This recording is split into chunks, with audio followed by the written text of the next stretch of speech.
Basta huwag kang lalampas sa 2,000, pwede mo nang i-negotiate yan. Kamada na. Nakakamada na po. Arrive na.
Mura lang yan. 1.37 billion. Wow, talagang billion-billion ano po. May 11, 2020, war was trading. 20,000. Uy, medyo naghunos din ng konti. 1,898 ang presyo. Below the 2,000, pasok po ulit. 37.96 million. May 11, 2020, Shanghai, Puheng, medical equipment. Uy, finally may medical, panay industrial, panay machinery. Dati ang mga nagbebenta, ito naman ngayon. Shanghai, 1,716 at 200,000 quantities. Ang benta, 343 million ang lumabas sa pera. Hindi naman umabot sa 2,000. Hindi naman duminikit sa 2,000. Tapos May 19, Hafid and Erasmus Corporation. Ito marami pang lalabas dito. 1,700 ang bid ang lobas. Oy, kunyari, simple tayo, 51 million lang naman. Hindi naman kami umabot na 2,000. At lumalabas, ito lang sa mga sinabi ko, 9.2 billion pesos na po ang inabot. Ngayon, pagtatanungin niyo po, wala akong korupsyon dyan. Meron lang fraud, waste, and abuse. Alam niyo, si Hitler nung araw, meron siyang tao si Goebbels. Walang sinasabi yun kundi kasinungalingan. Fake news. Marami nang nag-invento ng fake news. Sasabihin malapit kunyari, walang overpricing, palusot ang tawag dyan. Dahil nabuo na ang kamada. Pag sinabi ng Pangulo, sinabi ng Hari, hindi mababali. Pagtiwalaan natin. Pero bayan, imulat natin ang mata natin. Ang lalaki ng pera. Sino ang natalo dyan? Kayo ang nangangamba pagka kayo nagkasakit, natatakot kayong pumunta sa ospital dahil baka magkasakit kayo. Kung papasok kayo sa ospital, assuming makukuha kayong hospital, natatakot kayo pang gastos. Kung kayo ay maswerte na may kama, maghahanap pa kayo ng hospital na tatanggap sa inyo dahil napakahirap tanggapin kagad pagka kayo ay may COVID. Sa madaling sabi, ginastos ang maraming pera, hindi natin matulungan ang ating kababayan, wala kayong trabaho, aasa kayo sa hataw ng tinatawag nilang ayuda. Pero kulang na rin ang ayuda, mga kababayan. Bakit po? Sobra-sobra ang binigay po. 8.7 billion divided by 4,000. Kunyari, tinipid na natin yan. Huwag na tayong gumastos. Bigyan na lang na po. Huwag na po 4,000. 5,000 na po ang ayuda. 8.7 billion nalabas 1,600,000 ang mga pamilyang makakatanggap ng ayuda. Yun po ang nawala sa inyo. 5,000 piso ang nawala sa inyo bawat pamilya. Yun ang nawala. Kaya ngayon, takot sa ospital, walang hanap buhay, nagugutom, dumadami ang krimen. Makikita nyo ngayon, ang dami nagre-report ng krimen. Pinapasok yung mga sasakyan. Yan ho, ang ating gustong sabihin sa ating Pangulo na sumasagot lang naman po tayo na sinasabi natin, ito ang nangyayari. Kulang ang testing at bakuna at naitsipwera ang mga Pilipino. Napunta lahat sa China, yun ang masakit. Walang kinita halos ang mga Filipino corporations. Wala nang bidding eh. Ang daling itapos sa China. Ang daling sabihin, oy, kailangan natin eh. Hindi pwedeng, wala eh. Bakit yung sasabay-sabayin? Bulto kagad. Hindi ba pwedeng 1 million muna? Tapos next day, another million. Another next day, papatunayan ko. Ang sinasabi ng COA, punong-puno ang mga bodega, merong inventory management problem, sabihin hindi mahagilap, maayos yung management ng inventory, dahil punong-puno at hindi natin nalaman kung dumating. Nakikita ko si George Mendoza. Si George Mendoza po, isang hamak na nagtatrabaho sa PSDBM. Kasama niya si Mr. Tangkintik. Akalaan nyo, munting na kami mahulog sa upuan namin nung sabihin niya, sinabi raw sa kanya ng isang taong nangangalan Raul Catalan, wag mo nang tignan, maangal siya. Wag mo nang bilangin yan. Eh boss, wala pa ito, nasa China pa lang. Pinapipirma nyo sa amin. Pirmahan nyo na lang yan. Kanain nyo? Yan ang nangyari. Yan ang sinabi dito. Huwag mo lang tignan. So, kung nangyari yan dito, parang ako sinasabi, maaaring nangyayari sa dami. Subukan nyo nga pong bumilang ng bilyon-bilyon o milyon-milyon na lang na mga face mask o milyon-milyon na tinatawag natin PPE. Umabot ba sa mga ospital? Hindi po natin alam. Maaaring umabot yung ilan, pero tanggalin mo lang, meron ka ng short delivery. Maaalis na ba sa amin ang pagdudaan? Ayan, lumalabas yung testigo, sinasabi, pinapirma lang sila. Kahit hindi nila nakita. Yan ang problema po namin, mga kababayan. Ang nag-request, ang DOH, binigay na kaagad yung presyo, lahat sumunod kunyari doon sa presyo, pero tawa na ng tawa itong mga taong ito. Itong mga batang musmos na talagang kunyari matitino. Papakita ko lang po sa inyo, ang isang halimbawa lang. Huwag po kayong magalit sa akin, Mr. President. Sabi nyo, a whiff of corruption. Ito po ang kanilang sinabi dito. Sabi ni Lincoln Ong, biro nyo, nung unang sultada na 500,000, tumawag siya ng saklolo kay Tiger Phil. Mamaya tatanungin natin si Tiger Phil. Mr. Kimbo, is Tiger Phil there? Andiyan ba?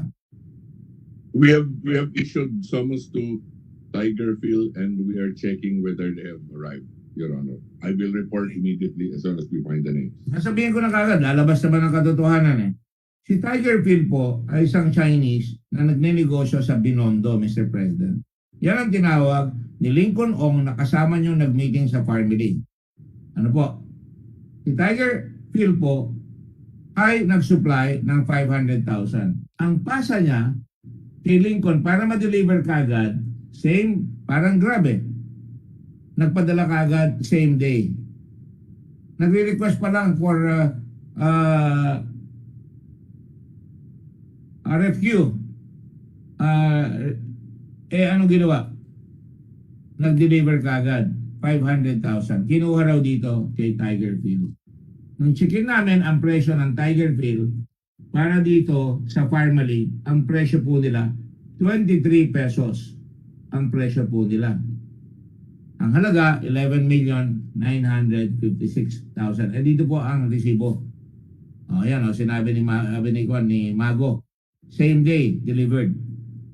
Ano po ang nangyari? Pinasa po ngayon, magkakasama sila, kukunsya ba ni Tiger Phil kay Lincoln Ong na pinasa naman ni Lincoln Ong, pinasa sa kanya ng 23, pinasa naman niya ng humigit kumulang 28 pesos sa gobyerno. Bakit kailangan tayo manguha pa ng ahente? Wala namang pabrika yung family. Ahente lang po yan, mga kababayan. Hindi katulad nung nakipagsapalaran na Pilipino na si Mr. Perry Ferrer. Kinonvert yung kanyang pabrika para makagawa ng mask. Tapos hinulog ni Mr. Lau. Pinadama. 25% ang binili. Pakinggan nyo, 13 pesos ang benta ng CSM. At pagkatapos, yung 13 pesos, pag kinumpara nyo, ang dineliver ng family ay humigit kumulang sa 28 pesos. Pagdating ng 25% na dala, sabi ni Mr. Lau, ang may wagang si Mr. Lau, hindi na ako tatanggap sa iyo, at nagmadinis ka, sabi ko noon, bumaba na ang presyo eh. 2 pesos and 35 centavos ka na lang. Tinakagawa na ako eh. Nag-convert na ako ng pabrika. Ay, hindi. Lumalabas eh. Gusto mong malugi pa ng malaki, huwag ka mag-deliver. 2 pesos and 35 centavos lumabas.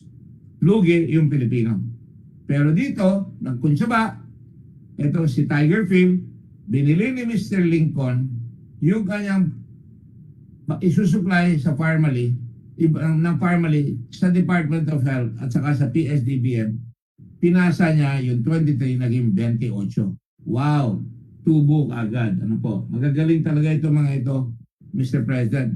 Bakit niyo pagtatanggol yan? Hindi niyo ba pwedeng sabihin niyo, oy, ilabas yung katotohanan. Papakagat ko kayo kay Dracula at para mamatay kayo, marami kayong dugong hinuthot sa Pilipino. Yan ang sinabi niyo sa akin. Ipawala niyo po si Dracula. Kaya po rin nagdududa ako. Gabi kayo lumalabas. Si Dracula lumalabas pagkagabi. Nagdududa tuloy ako sa inyo na ang mga analogy niyo ay mga Dracula panggabi po. The Prince of Darkness. Ayan po lumalabas ngayon.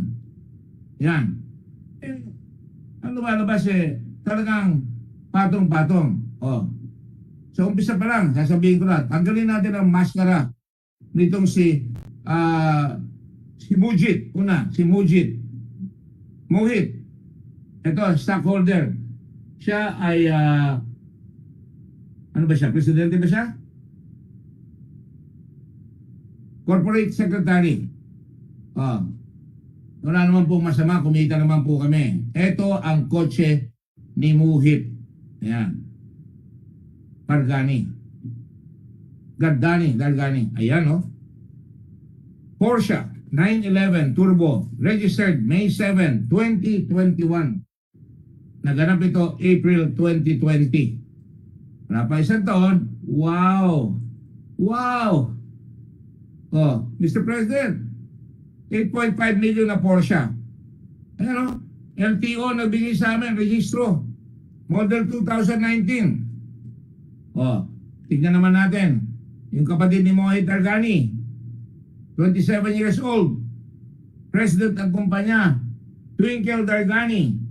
Ito naman, Lamborghini Urus. Wow! 13 million. Sanay si Secretary Duque yan. Maraming kotse si Mr. Duque. Hindi ko naman sinasabing ginawa niya sa Kurakot. Lumalabas, mayroon siyang Ferrari. Mayaman naman sila Secretary Duque ng araw. Pero ito, paano mo papaliwanag yan? December 7, 2020.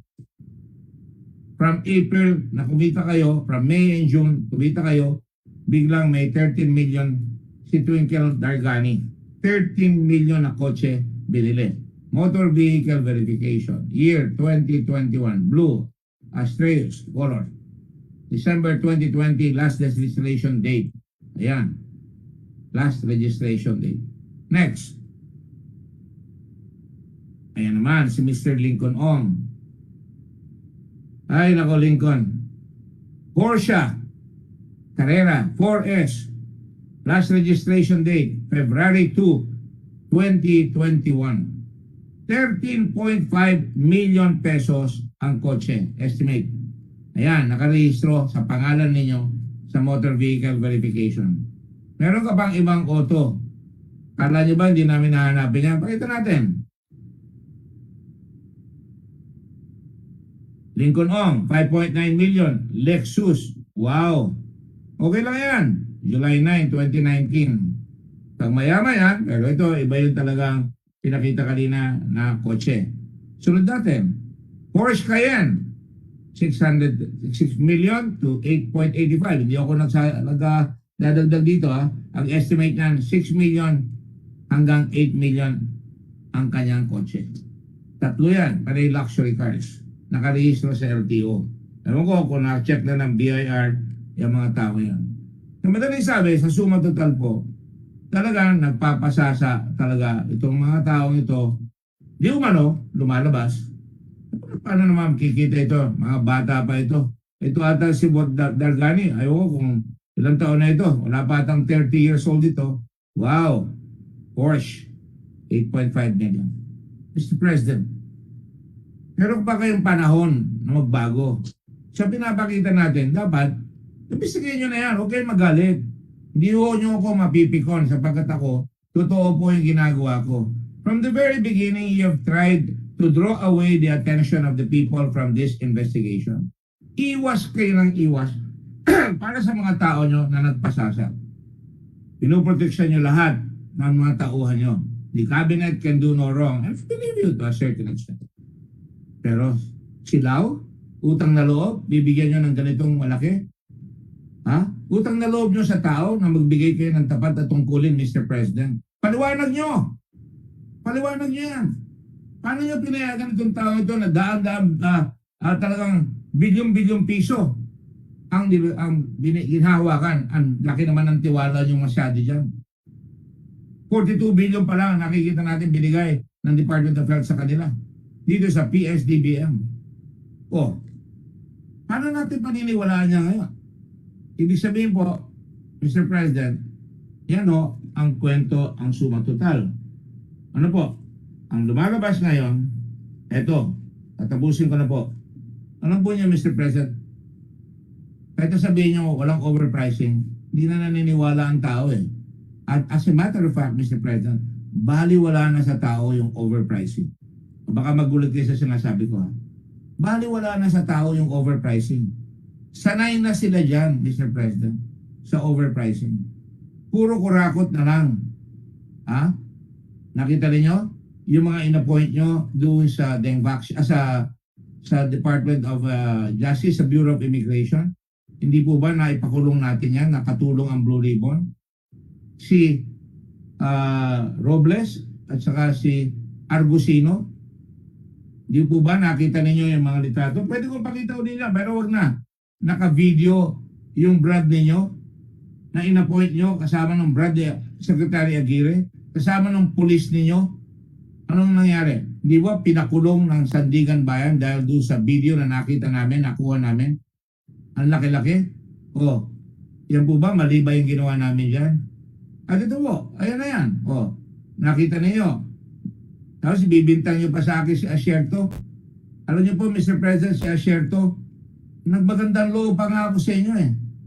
Nagpunta na sa amin yan. Sinabi niya na sa akin, sangkot kayo at si Yang at saka si Alan Lim. Nagpakita pa ng litrato. Pinakita ko po ba yan? Noong 2018 investigation, yan sa bilyong-bilyong piso na pinabayaan ng PNP na mawala sa Cavite. At hanggang lumabas na, napilitan na talagang mag-resign ang mga tao dyan. At nagtago na si Asierto at nagtago si Pardo na appointed ninyo sa PIDEA. Mr. President, ginamit nyo ito ng isang gabi. Papakita ko sa inyo para hindi fake news. Ito totoo.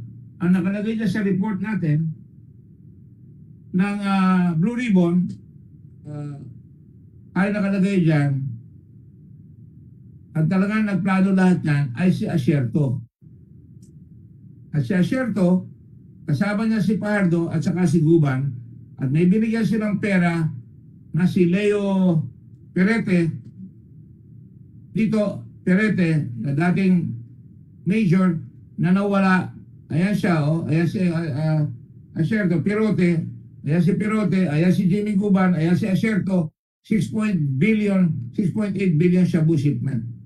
Nagulat lang kayo dahil nilabas si Senator Trillanes sa kanyang Facebook. Akala nyo ako, hindi ko po nilabas siya dahil hanggang hindi magsasabi sa Asierto, nagsusumpa siya sa harap ng Blue Ribbon, hindi ko pa siya pwedeng ilabas. Unfair sa inyo. Eh kayo na nagsabi, nung nilabas niya ni Senator Trillanes sa kanyang Facebook, lumabas ngayon na, ayan na nga, sino si Lito Perote? Si Lito Perote po, hinahanap ng kanyang anak na mga 2018 o 2019, April to be precise, ay kinuha ng 5 heavily armed men while he was at the lobby of Metro Inn Hotel in Bacolod. Inaladkad siya sa isang Toyota Hiace at hindi na siya nakita. Mr. President, sabi niyo mawawala ang droga. Sabi niyo 5 general, di po ba sinabi niyo? Pinanggit niyo ang pangalan. May nakulong po ba doon sa mga general na yun? Wala po. Wala po. Pwede ko sabihin sa inyo, huwag niyo nang paniwalaan yan. Katulad ng pagsabi niya, huwag niyo paniwalaan yan, COA, constitutional body yan. Tulad sinasabi niya, huwag niyo paniwalaan ng Senado. Sasabihin niyo pa, presidente kayo, ba't ko kayo papaniwalaan? Sasabihin niyo pa, sorry po ha, sorry ho. Nagkakaako na tayo eh. Sabi niyo, kaaway niyo na ako hanggang mamatay ako eh. Sabi niyo. Sabihin ko sa inyo, mamatay kaya niyo. Alam ko, siga kayo eh. Pero diretsahin ko rin po kayo. Hindi ko po susundin ang Pangulo na minumuro ang Santa Papa. Hindi ko po susundin ng taong bayan na marunong tumangkilik sa Panginoon, namumurahin nyo ang Diyos at ang Santa Papa. Hindi ko po tatangkilikin ang presidente na sasabihin sa inyong mga pulis, kung tawagin nyo mga sundalo ko, mga pulis. Sinasabihan ko kayo na pag nakahuli kayo ng Amazona, ng NPA, barilin nyo. Sa kanilang, sorry, kayo nagsabi niyan, vagina. Mahirap kayong tangkilikin, Mr. President, because you do not act like a president. Today, I tell you, you are not a president the Filipino people can respect. Nobody talks to you in international conferences because nauna yung reputation nyo na mapagbura, mapusok, at talagang sinasabi nyo, kill, kill, kill. Ano sabi ko sa inyo ng araw? Nung nakakausap ko pa kayo. At sinasabi ko rito, hindi ko kayo binoto, Mr. President. Binoto ko si Grace po. Hindi po ako balingbing. Binoto ko si Grace po. At dahil kami senador, nakikisama ang Senado dahil yung mga batas kailangan mapasa. Wala naman mangyayari kung mag-aaway tayo. Pero sabihin ko sa inyo, hindi ko nilabas ngayon si Asyerto. At ngayon, napunta na tayo dito sa hindi maganda. At dapat, ang sabi ko sa inyo, loose lips, sick ships. Sa kakasalita nyo, nagtataka ako sa kabinete nyo, mahal na mahal nyo, di umano na walang kurakot, na tumatagal pa sila sa inyo, sa mga sinasabi nyo, na narinig ng mga anak natin, mga bata, na puro pang bubuska, puro mga PI, puro mga salitang hindi dapat sinasabi ng isang respetadong Pangulo ng mundo. Nasabi ko tuloy, patawarin niyo po ako. Nasabi ko tuloy, no country deserves that kind of leadership. No country deserves your leadership. Napilitan lang po ako rito bilang leader. Sumumpa po ako. Hindi ko naman po hiningi yung blue ribbon. Binigay po sa akin yan nung pag-una pa akong maging senador. Walang kumuha niyan. Siguro ulo ko, sabi niyo, buang ako eh. Tinanggap ko, alam kong mapapasubo ko. Dahil hindi po ako titigil. Diretsa ko po sinasabi, ang totoo. Nung pangalawang term ko sa Senado, binigay sa akin na naman, nila Coco Pimentel yan at ang Senado. Saksi ko si Coco Pimentel. Saksi ko si Senator Soto. Saksi ko lahat. Wala po akong hinihingi na committee. Yung Committee on Justice, hindi ko po kinuha yan. Binigay lang sa akin yung Committee on Justice. Ayan na po. Pero huwag tayong lumihis, Mr. President. Tapos na ako. Nailabas ko na yung konting sagot ko sa inyo. Hindi ko ililihis. Sumpa ko sa taong bayan.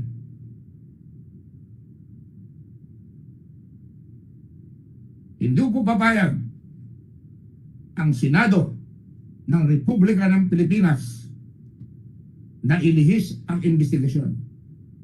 Dalhin kami sa ibang patutunguan ng kasinungalingan, ng kabuktutan, ng pandarambong na pumapatay ngayon sa ating mga kababayan. Gusto ko sana mahinahon ako, pangako ko sa anak ko, magiging mahinahon ako. Pero sabihin ko niya, ang sabi niya sa akin, Papa,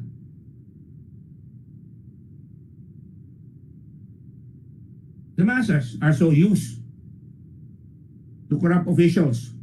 To them, it is nothing new. They cannot even focus on this because ang kanilang immediate concern, tatagulin ko na, ay yung pandemic at yung kanilang kahirapan. Yung pandemic po, Papa, has made life very hard. Hindi sila makalabas, hindi sila makapagtrabaho. Wala pong trabaho, Papa, ang mga tao.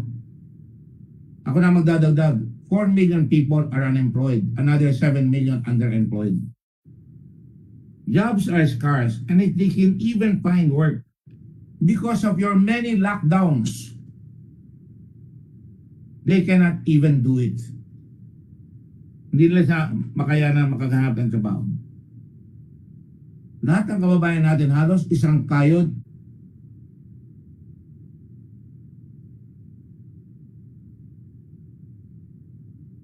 isang tuka.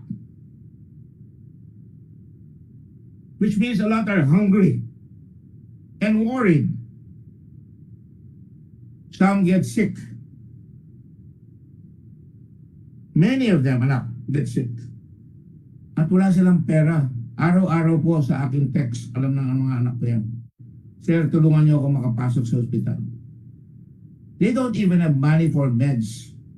Even for gatas sa kanilang anak. Sinasabi mo, ginagatasan natin. Wala silang panggatas.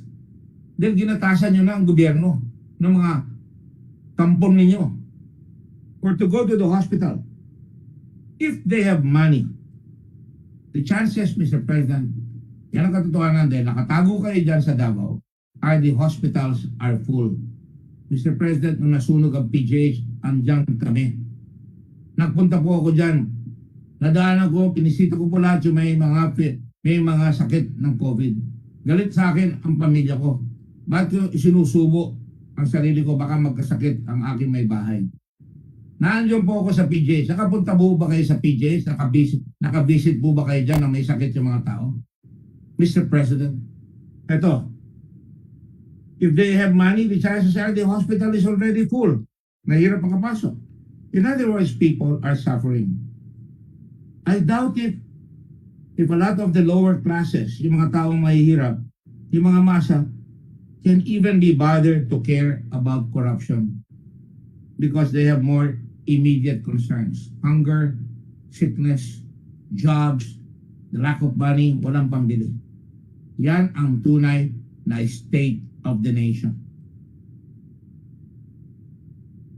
Mr. President, I am proud of my daughter. Nasabi niya sa akin yan. Natatakot sila, Mr. President, sa ginagawa ko. Pero hindi nila ako pinipigilan, Mr. President. They know. Ang tatay ko na pinaslang, ang nanay ko, na kahit sila ay mga high school graduate, nakapagsilbi sa bayan. Na ako, may bahay ko nakapagsilbi. Hindi sabay-sabay, pero nakapagsilbi. Nang tapat. Hindi ko na sasabihin ang mga nagawa namin, magyayabang pa tayo, hindi na po tayo aabot doon. So, mga kabayan, para pag-usapan natin mga Mr. Pangulo, how does this pandemic really affect the lives of our people? Yan ang dapat natin pag-usapan sa umpisang-umpisa. Yan ang sinabi ng COA. Pinagtatanggol nila ang pera ng kabambayan. Yan ang sinasabi ng Senado. Pero kayo, Mr. President, I am really sorry for you, Mr. President. Ang pinagtatanggol nyo, si Lau, may utang na loob kayo dahil sa eleksyon. You are a cheap politician, Mr. President. Cheap politician. As cheap as they come, Mr. President. I'm sorry. And Mr. President, pinagtatanggol nyo si Yang. Mr. President, kailangan nyo ba pagtanggol? Bilyonary yan? Mr. President? Yan ang pinagtatanggol nyo? Pinagtatakpan ninyo, Mr. President? No, Mr. President, wala akong ambisyon.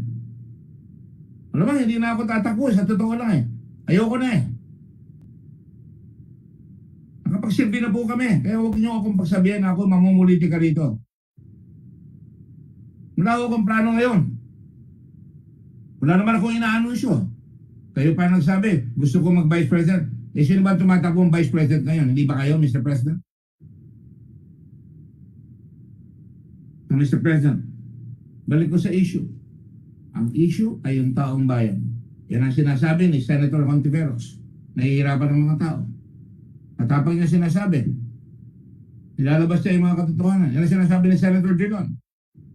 Katapang niya sinasabi yung katotohanan. Yan ang sinasabi ni Senator Pangilinan. Si Senator Marcos, sinasabi niya yan.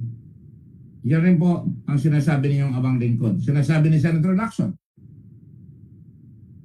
Ibang mga senador, yan ang sinasabi. Pero ang narinig namin sinasabi niyo, walang kasalanan yung mga tao. Si Senate President Soto mismo, sinasabi niya, wag mong tigilan.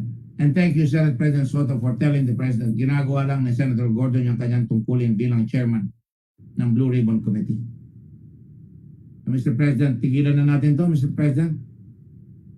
Tigilan na natin to. Huwag niyo nang pagtanggol yan. Kaya nyo matapos ito. Payag na ako, sabihin nyo, walang overpricing. Sa pananaw nyo, walang overpricing. I will say na lang, simple lang. May fraud, may waste, and abuse.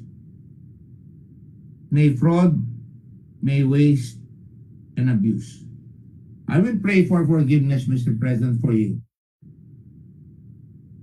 I stand on my record, and I will pray for you and our country and the poor of this country, Mr. President, as I do every day. Last night, I prayed the rosary for our country. And I prayed for you, believe it or not, because you need prayers. Karal kayo sa mga Catholic schools, pero mukhang wala kayo natutuhan. Thank you very much, Mr. President. Thank you very much, mga kababayan. Thank you very much, mga fellow senators. And on that note, tuloyan natin ang investigation.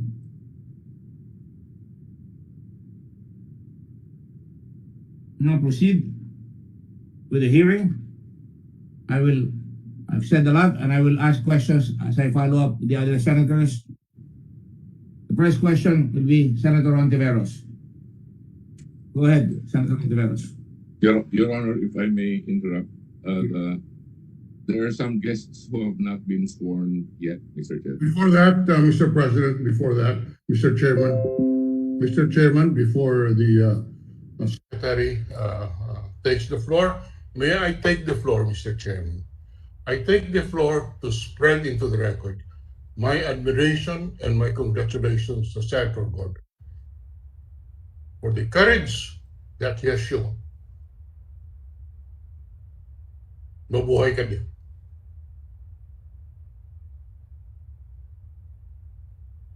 Chair. Mr. Chair. Senator Pangilinan is recognized.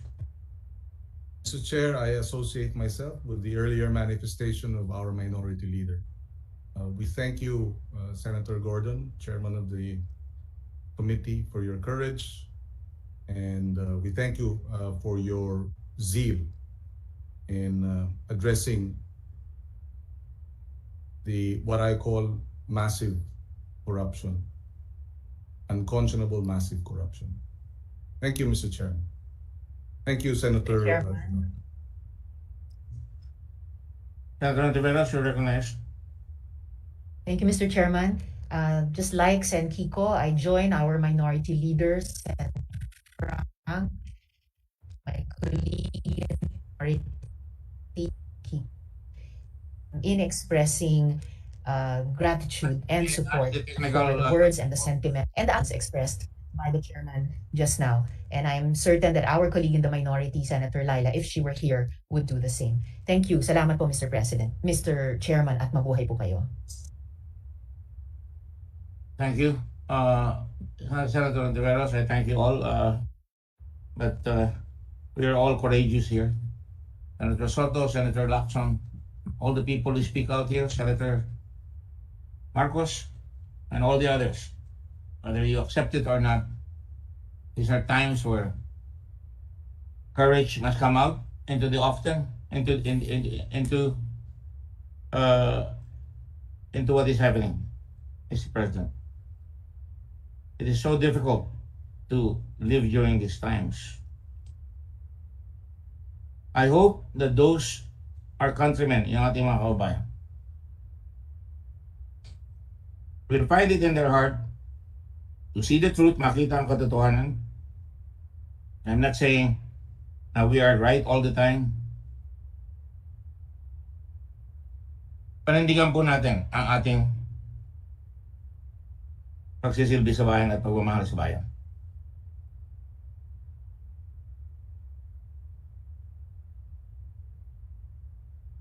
Senator Antiveros, you are recognized, ma'am. Thank you.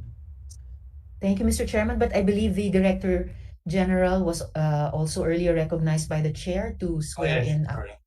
resource persons who haven't done so yet. Thank you, Mr. Chairman. Mr. Chair, if I may proceed.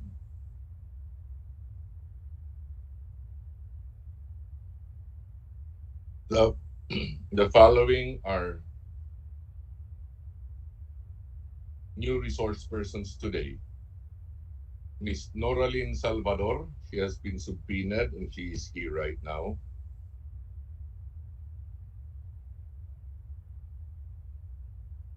Miss Rose Nono Lin, she had been subpoenaed and she is here right now. From Tigerfield Marketing Corporation, Mr. Albert C., Mr. Stevenson C., Mr. King Jin Ke, and Mr. Brian Santos Ong, all subpoenaed, and all are here, Mr. Chairman. And Mr. Alan Raul M. Catalan, subpoenaed, also present. He is the former chief accountant of the accounting division of PSDBM, Your Honor. May I ask to proceed to administer to them the oath, Your Honor?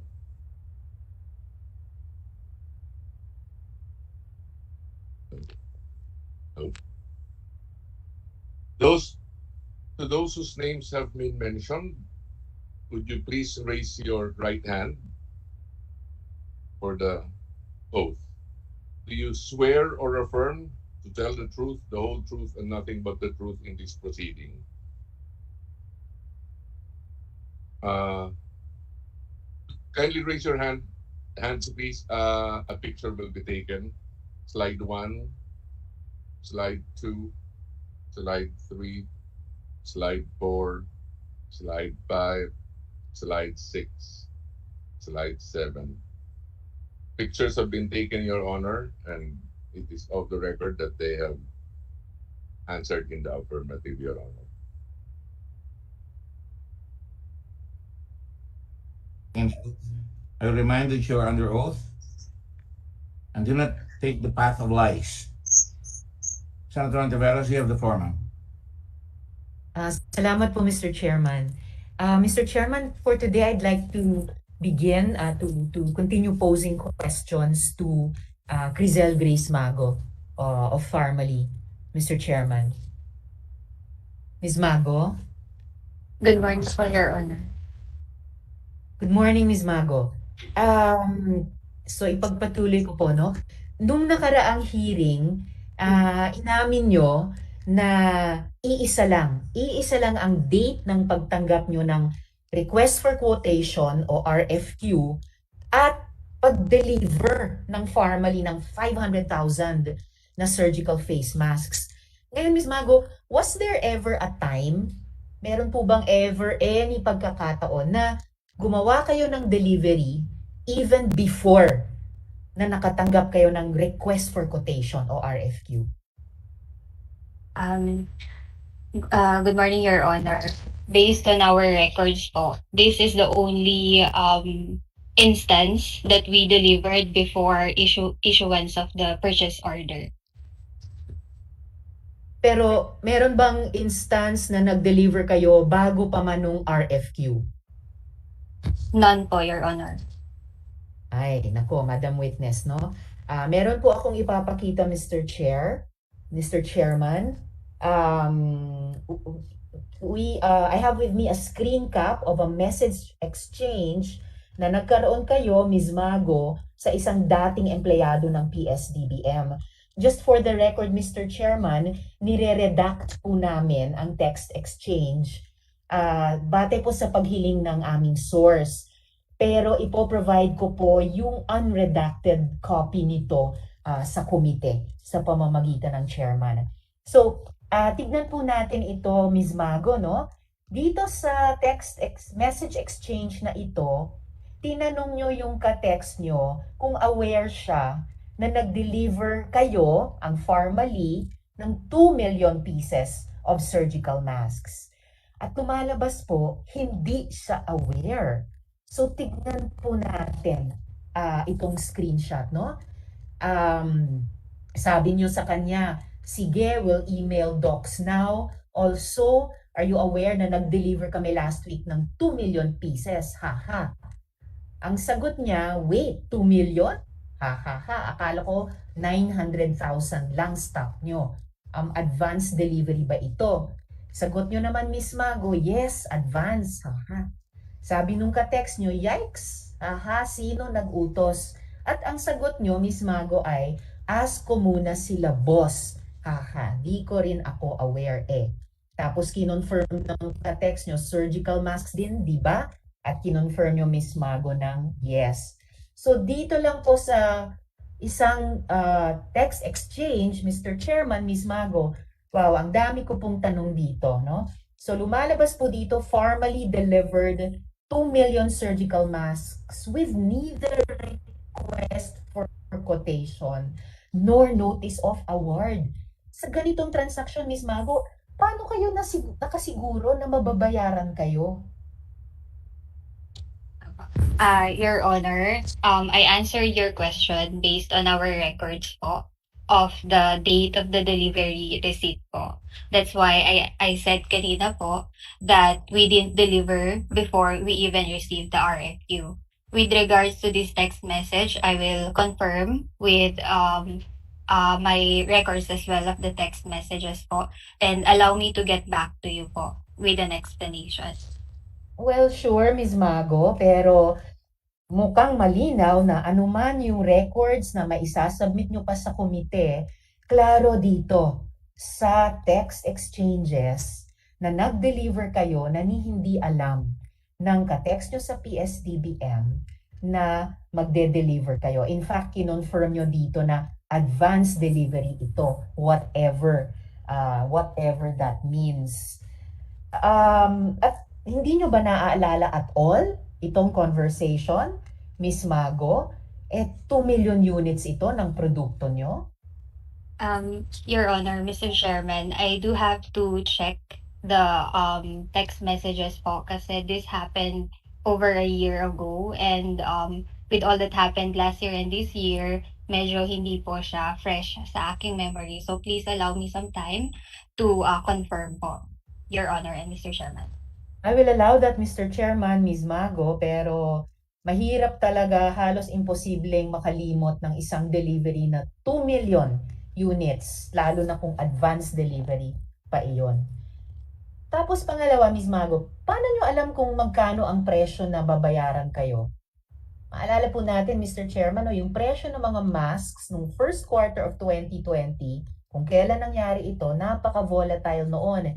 In fact, sabi po ng source namin, yung ka-text nyo, Ms. Mago, siya pa ay nag-alala na baka di nyo na makuha yung expected nyo na price. So, bakit kayo parang hindi kayo nag-aalala base sa text message na ito? Mukhang alam nyo na yung i-expect nyong presyo. Paano nyo alam kung magkano yung presyong ibabayad sa inyo? Your Honor, Mr. Chairman, with regards to the pricing, it is not under the scope of my duties and responsibilities. I only rely to the instructions of our management po. Sino sa management? I directly talk to Mr. Mohit Dargani and sometimes Mr. Lincoln Ong po.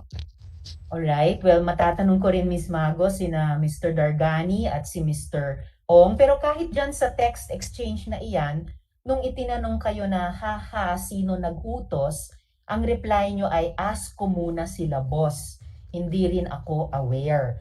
So, sino si boss na nag-utos ng advance delivery na iyan na hindi nyo pa alam yung presyo na ibabayad sa inyo, nag-advance delivery na kayo ng 2 million. Sino yung boss na yon? Your Honor, I always take instructions from both Mr. Mohit Dargani and Mr. Lincoln Ong.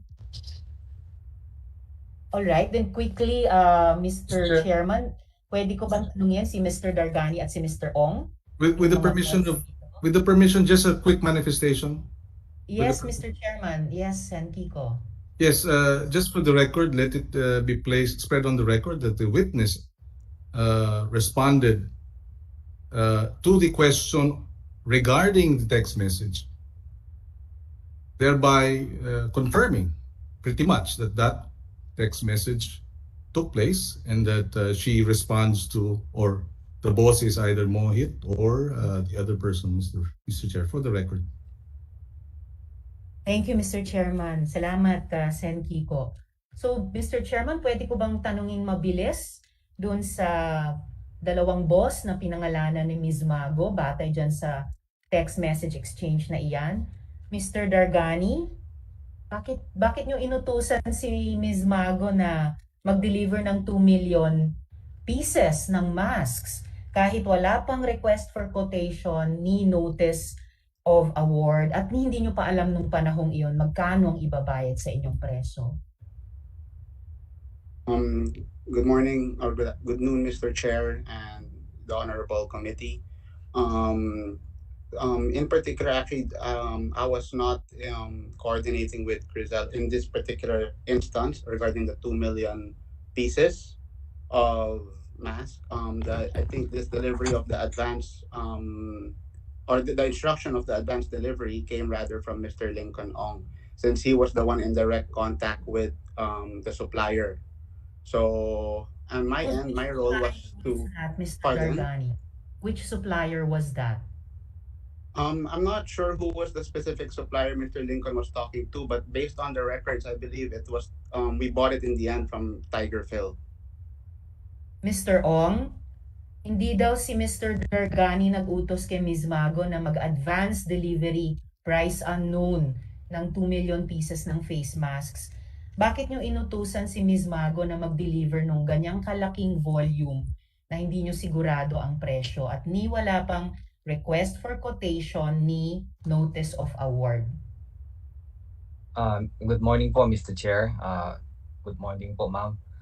Based on our record, ang PO date po kasi namin April 15, tapos ang DR date namin April 16. So I really cannot recall there's some may ganitong advance delivery.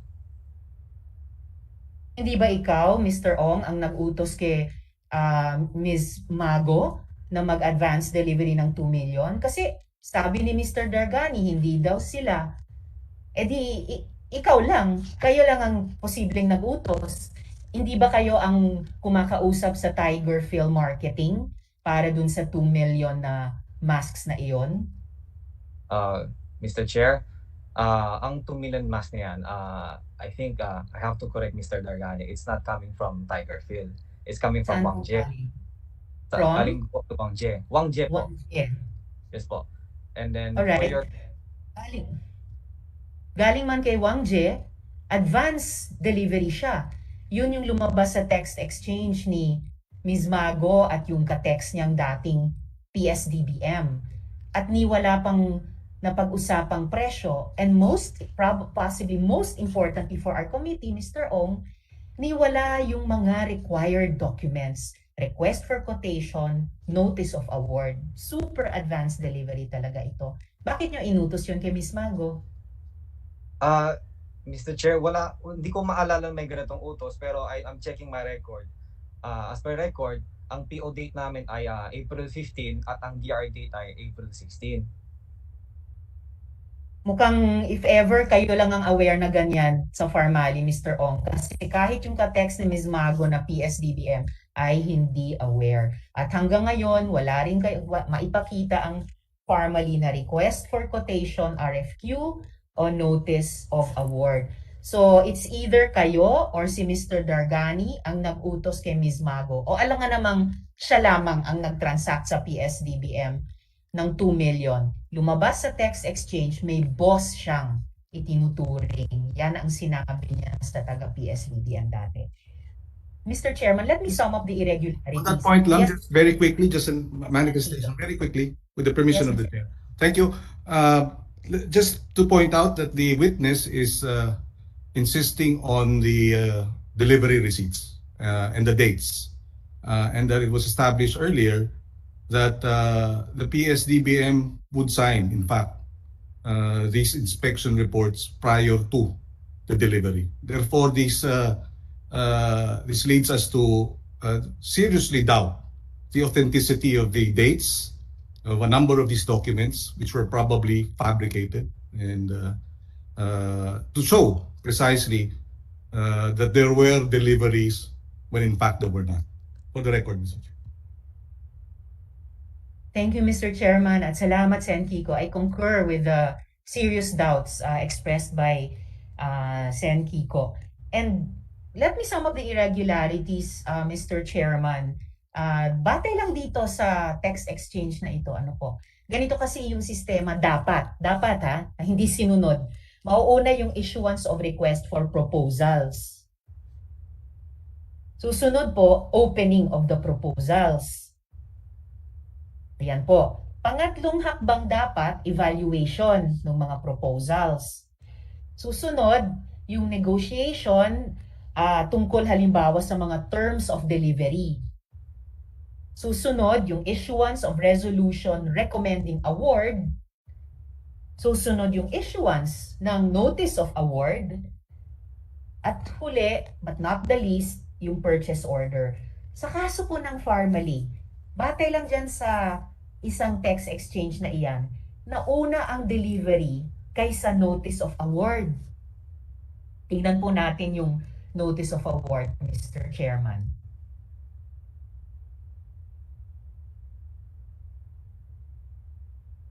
Hindi lang po kasi nauna yung delivery sa notice of award, so parang nagkaka-time warp. Mapapansin po natin, itong NOA na ito, undated.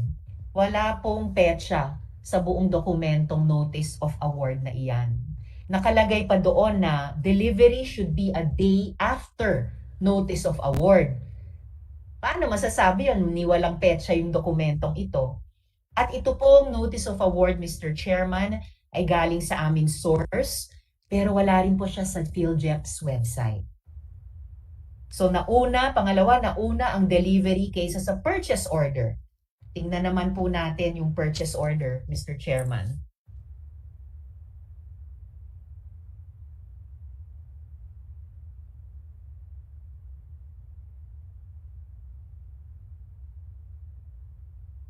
Ito po yung purchase order, Mr. Chairman. Mapapansin po dito na dito nakasabi na ang date of public bidding o PB ay March 26. Napag-alaman na nga ng komite na March 26 nga dineliver na nila ang items. So, nag-overlap na naman yung mga time frame, no? Kasabay ng delivery yung dapat na date ng public bidding. Hindi lang sobrang mabilis, Mr. Chairman. Sabay-sabay pa nangyayari ang mga kaganapang ito. So, nag-deliver po. So, matotal, nag-deliver ng 2 million pieces of surgical mask na wala pang request for quotation. Sa sobrang favored, itong naging reaction ng price monitoring team mismo ng PSDBM.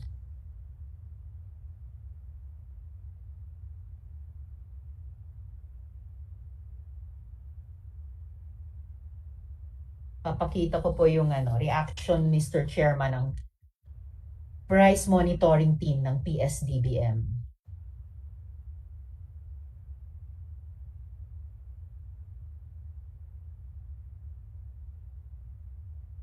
Napabulalas po sila, Mr. Chairman, ng atseche.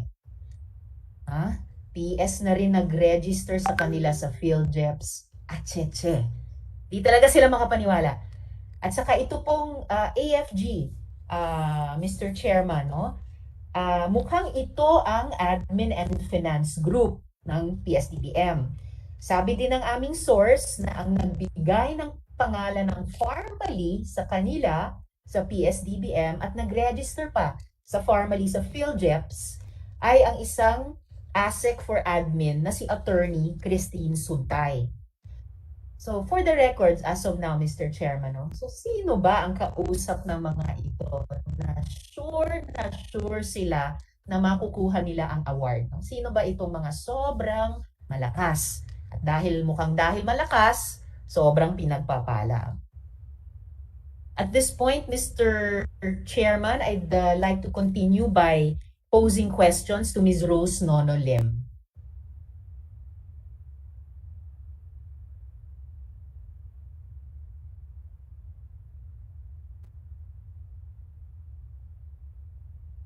Ms. Nonolin?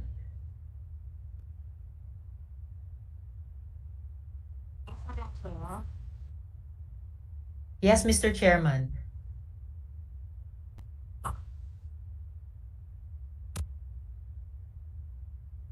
Mr. Chairman? Yes. Yes. Yes, Mr. Chairman. You want to ask a question of Rose Yes, please, Nonolin? Mr. Chairman, of Ms. Nonolin. Yes. Go ahead, please. Thank you, Mr. Thank you, Ms. Lin, Mr. Chairman. Ms. Lin, you're Before on I roll. Go ahead. Thank you, Mr. Chairman. Bago ko po simulan yung pagtanong kay Ms. Nonolin, tanong lang po sa ating Senate translator, Mr. Chairman, si Translator Ling Ling, kung hindi po ako interpreter Ling Ling. Ms. Ling Ling? You're on mute, Ms. Ling Ling. You're on mute. Yes, Your Honor, I'm here. Salamat, Ms. Ling Ling. Salamat, Mr. Chairman. Ms. Ling Ling, sa Mandarin po ba and then sa Hokkien po ba, pareho lang ba ang mga pangalang Lin at saka Lin respectively? Yes.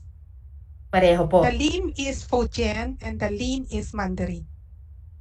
Okay po. So yung Lin po ay pangalan sa Mandarin na may letter N, na Lin, Yes. at yung Lim po na pangalan na may M ay sa Hokkien naman. Yes, correct, Your Pero Honor. pareho pong pangalan sila. The same surname. That's surname. The same surname. Salamat po, Ms. Ling Ling. Salamat, Mr. You're Chairman. welcome, Your Honor. Salamat po. Just for the record, Mr. Chairman. So, yung unang tanong po ko po kay Ms. Nonolin, kailan po kayo ikinasal? Mr. Chair, can I request if you give me time to read po my statement because I prepare my statement. If you just give me 7 minutes to read it po before I answer your question, Mr. Chair. Yes, with the permission of Senator Antiveros, in fairness, I'd Mr. Chairman. like Ms. Roslyn to read her statement. Yes, Mr. Thank Chairman. you, Mr. Chair. Ms. Lin, this should form part of your affirmation of your oath. No, this should be part of your oath. Okay, thank you.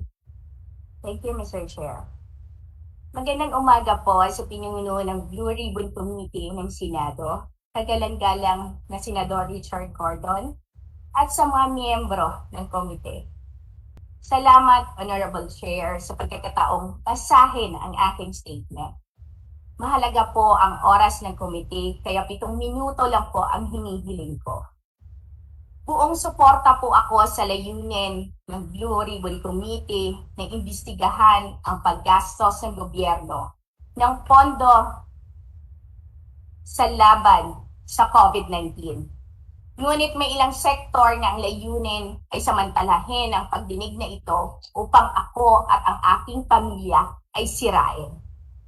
Ilang araw na maraming nilalabas po sa social media na sinisira ang dangal ko at ang aking buong pamilya.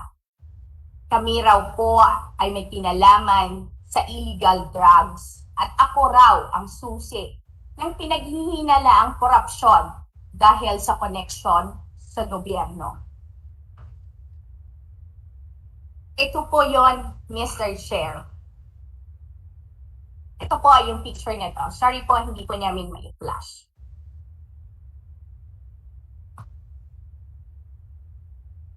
Pinangalanan rin po akong incorporator ng sinasabing sister company ng pharmaceutical na nakakuha ng kontrata sa pag-supply sa gobyerno.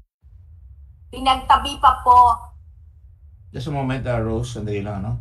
Yes, Mr. Chair. What you showed is a document for the public and for the para may transparency tayo. Posted here, I don't know, and I'd like to have it confirmed by Senator Antiveros.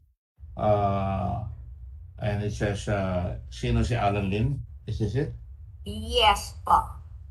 Tama ba yan? So I just want to make sure that this is the same document. Yes, I have this. Is this yours, Senator Antiveros?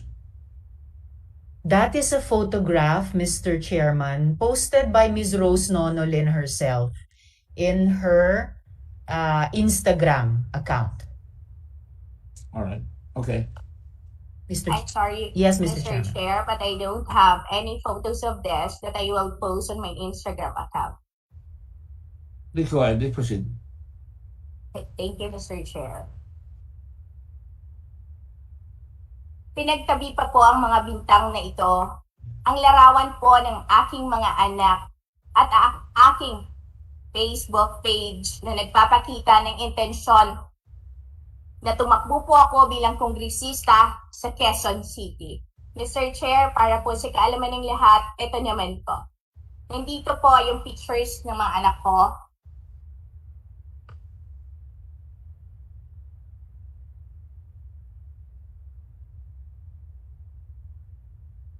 Ito po yung mga pictures ng anak ko. It is part of the record already, okay? Part of your testimony. Thank you. Thank you, Mr. Chair.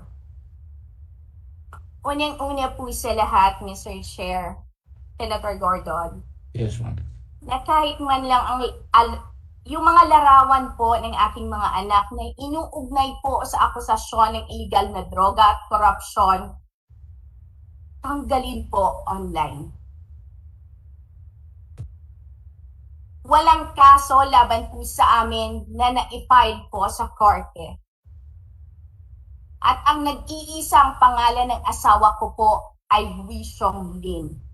Siya po yung nasa picture na pinangalanan po na Alan Lim na involved po sa droga. Ito po ulit, Mr. Chair. Mismong hepe na po ng PDEA na si Director General Villanueva ang nagsabi na isang Win Li Chen ang may kinalaman sa droga at ang mukha po nitong Win Li Chen ay iba po sa mukha ng aking asawa. At pinangalanan pa po itong Alan Lim. Ang aking pong asawa, Mr. Chair, mayroon po siyang NBI clearance. Hindi rin po totoo na si Michael Yang ay chairman ng Philippine Fullwin. Wala po siyang kinalaman sa kumpanyang Fullwin at sa mga dokumento po.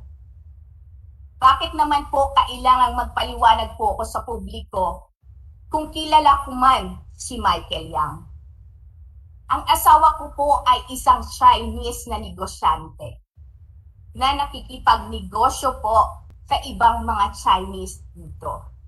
Katulad po ni Michael Yang. Tiwala po ako sa asawa ko at sa kanyang mga pinapasok na negosyo na lahat po ay lihitimo. Nasa kultura po ng mga Chinese na ang kanilang pinapasok na negosyo ay batay po ito sa trust and confidence. At saka po yung word of honor na mga kasosyo nila na kapwa Chinese. Malaki po ang tiwala ko sa aking asawa. Kay Michael Yang po ay wala naman po kaming alam na masama tungkol po sa kanya. Hindi rin po ako susi ng investigasyon na ito at wala po akong koneksyon sa gobyerno, Mr. Chair. Ang Pharmally Biological ay hindi po sister company ng Pharmally Pharmaceutical. Wala po akong kinalaman sa pagpapatakbo o operasyon ng negosyo ng Pharmally Pharmaceutical. Wala po akong pagmamay-aring shares sa Pharmally Pharmaceutical. Wala pong pagmamay-aring shares of stock ang Pharmally Biological sa Pharmally Pharmaceutical, Mr. Chair. Wala rin pong pag-aring shares of stock ang Pharmally Pharmaceutical sa Pharmally Biological. Ang dalawa pong kumpanya, kung titingnan po ninyo, ay magkaiba. Hindi rin po ako direktor, opisyal, o shareholders po nito. Wala rin po akong kontrata na pinasok sa gobyerno para po mag-supply ng mga PPE.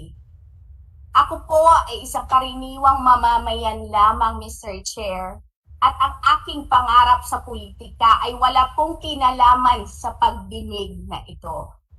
Lahat po ng mga akusasyon laban sa akin at sa aking pamilya ay haka-haka lamang.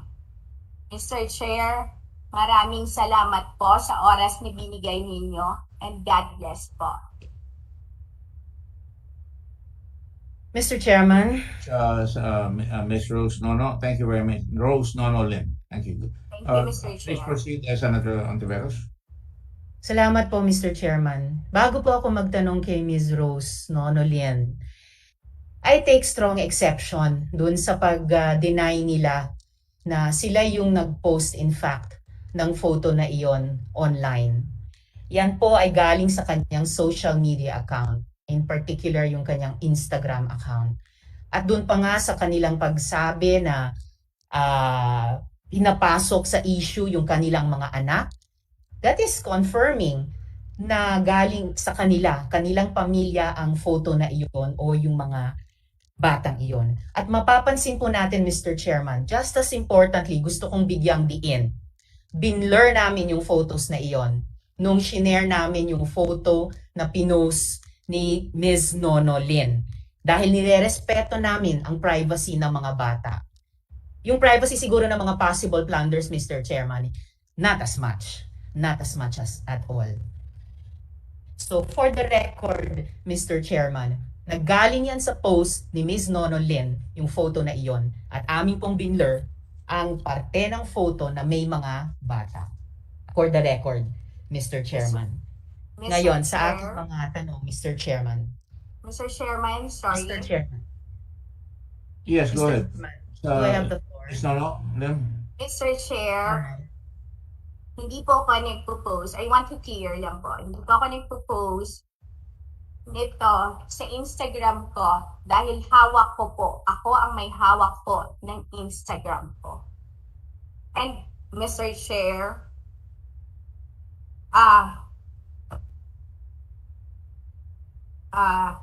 ito po na mga suspicious na mga criminal records na inuugnay po sa asawa ko. Hindi po ako ang nag-post po ito. Kung yan po ang pinapalabas na nasa Instagram account ko. Dahil iisa lang po ang Instagram account ko at never po ako nag-post po nito. Regarding naman po, Mr. Chair, dito sa picture ng mga anak ko, nandito po ito sa personal na Facebook ko. Kahit po sabihin na tinakpan nila ang mukha ng mga anak ko, but still po, para sa akin na isang nanay, hindi po ito tama. Thank you, Mr. Chair. The observations are noted. Please go ahead, Senator Ontiveros. Thank you, Mr. Chairman. At Mr.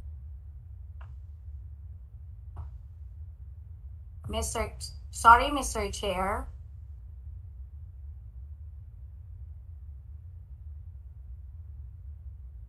Say something, Ms. Roslyn? Yes, Mr. Chair. I want also to clear po. Kasi dito po, napakamali na po nung sinabi po dito, nang sinasabi po na si Rose Lim is married to Alan Lim. Which in fact, Mr. Chair, kung mamarapatin po ninyo, mayroon po akong marriage contract na nagpapatunay na hindi Alan Lim po ang asawa ko, kung hindi po si Wishong Lin, Mr. Chair. Okay. Mr. Chairman, may I proceed? I'm back online. Ma'am Rose, si Wei Song Lim, na pagkakamalan si Alan Lim, we willing to stipulate that, na pagkakamalan, ilang kinaklaro mo, ang asawa mo si Wei Song Lim, okay? Siya yung kasama Yes, dun Mr. Chair. sa nagpunta sa family nung sa Davao, correct? Tama ba yan? Yes, Mr. Chair. Tama po. Okay, thank you. I think Thank that's you, been Mr. clarified. Chair. Very much. Thank you. Yes, Mr. Senator. Chairman. Yes. Salamat, Mr. Chairman. Before I pose my questions to Ms. Nonolin, just one more thing. Yung ipinakita nilang screenshot nung Alan Lim or Wei Linsyong kasama si Presidente, si Michael Yang, yung family executives. Yan po ay galing sa video na ni-record mismo ng RTVM at in-upload sa YouTube. So isa ring public video. And I maintain, Mr. Chairman, yung photo ay galing sa Instagram account ni Ms. Nonolin. Dahil paano namin malalaman na kanyang pamilya iyon kung hindi niya pinost, Mr. Chairman. And as I said earlier, binlur namin ang parte ng photograph na may mga bata. Dahil lagi naming nirerespeto ang privacy ng mga bata. And if the request of Ms. Nonolin to the chair, to the committee, is to take down the photo, pwede nilang i-take down yan. And I would be willing to do the same in submission to the wisdom of the chair. Pero, pabalaan ko lang si Ms. Nonolin, no, na dapat makatotohanan ng lahat ng isasagot niya at sasabihin niya dito sa komite. Even in a small but important thing as kung saan galing ang isang photo. For the record, Mr. Chairman. So, to continue lang po yung mga tanong ko, Mr. Chairman, kay Ms. Nonolin. Ms. Nonolin, sino po yung nagbigay sa company ninyo ng consent para gamitin yung pangalang formally? Hindi ba si Mr. Huang Tzuyan? Mr. Chair, Sinong pumayag sa Formally Biologicals? ang formally po na tinutukoy po ninyo, kung ang formally biological po, hindi lang po si Mr. Chu Yen ang nagbigay niyang pangalan. Yun po pinag-usapan po kung anong pangalan ang ibibigay. Medyo mahirap paniwalaan, Mr. Chairman, dahil hindi karaniwang pangalan ang formally. So, bago pa man namin nakita yung mga company papers, napaka-resonableng isipin na ang isang formally pharmaceuticals, let alone yung Formally International, yung mother company niya, reasonabling isipin talaga ng isang Pilipinong kumpanya na Formally Pharmaceuticals ay may relasyon sa isa pang Pilipinong kumpanya na ang pangalan naman ay Formally Biologicals. So sinasabi niyo pa rin ba, Ms. Nonolin, na tanungin ko na lang kayo, may connection ba ang dalawang kumpanya, ang Formally Pharmaceuticals at ang Formally Biologicals? Mr. Chair, wala pong connection ang dalawang company. In fact, Mr. Chair, one share lang po ako sa Formally Biological. Okay, Ms. Nonolin, speaking of Formally Biologicals, hindi po ba kasama nyo si Huang Tzuyan sa Formally Biologicals? Yes, Mr. Chair. Alright. At siya rin, si Huang Tzuyan, siya rin yung sa Formally Pharmaceuticals, hindi po ba? Hindi ko alam, Mr. Chair.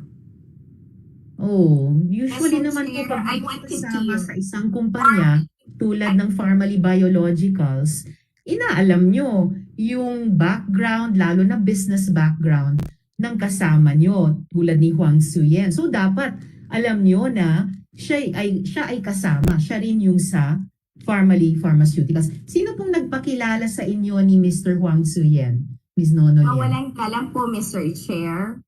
Ang Formally Biological was incorporated 2017, Mr. Chair. And ang Formally Pharmaceutical po, ang pagkakaalam ko ay 2019, kung hindi po ako nagkakamali, Mr. Chair. So, Mr. Chairman, Ms. Nonolin, sino nga po ang nagpakilala sa inyong dalawa ni Huang Tzuyan? Ang nagpakilala po through Mr. Michael Yang. Alright, so through Mr. Michael Yang. So, I think, Mr. Chairman, habang patuloy yung ating pagtatanong, lalabas talaga na medyo malapot yung ugnayan kay Mr. Michael Yang din. Ms. Nonolin, paano kayo sigurado na, gaya ng sinabi nyo sa inyong statement, paano kayo sigurado na walang kinalaman si Michael Yang na nagpakilala sa inyong dalawa ni Huang Tzuyan? Paano kayo siguradong si Mr. Yang ay walang kinalaman sa full win. Eh yun po yung nakalagay sa calling card niya eh. Mr. Chair, anybody po pwede maglagay ng kahit anong company na gusto po nila ilagay sa calling card po nila.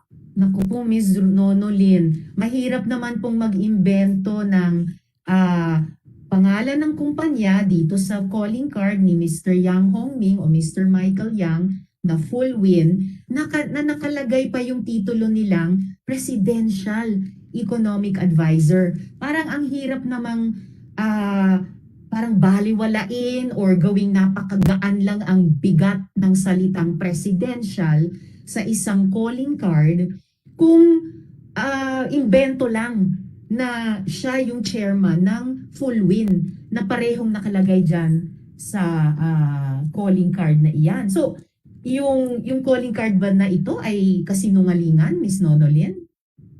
Mr. Chair, mawalang galang po ulit.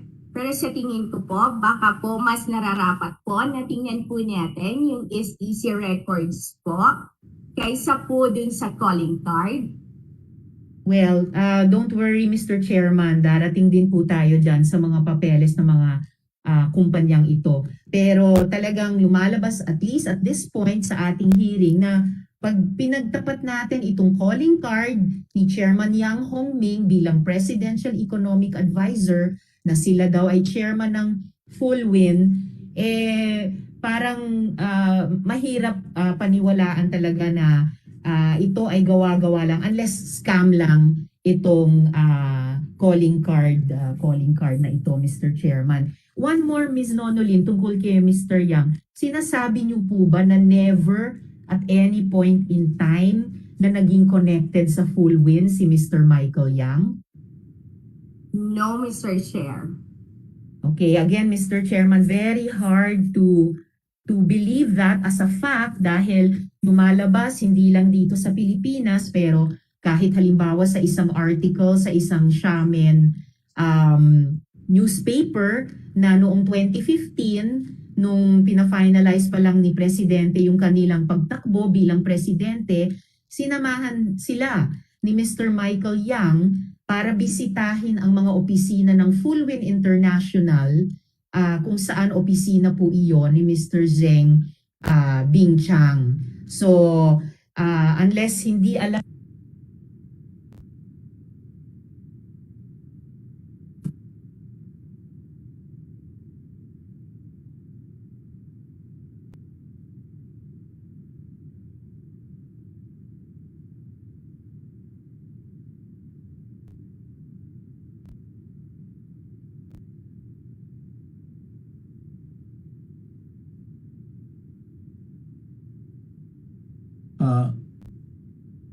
mukhang na-disconnect si Senator Antiveros. I just want to state for the record, you are the Treasurer and Chief Finance Officer in spite of your one share dito sa Parmali Biological. Tama po ba yan? Yes, Mr. Chair. So, Mr. Chair, if you give me time with due respect, I want to clear po yung issue po na regarding po dito sa naka-flash po sa screen na picture po ni Mr. Michael Yang at picture po ni Pangulong Duterte. Excuse me, sandali lang. Senator Antiveros has been cut off. I'd like her to listen to what Sorry, to say. Mr. Chair. But Am I back? Can I be heard? Okay, go ahead. She's back. Go ahead.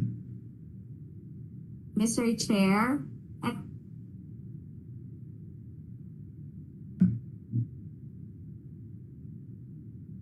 Habang hinahanap niya yung connection. Yes. Chairman? Yes, I Yeah. apologize. I was just saying, Go ahead, Senator Antiveros.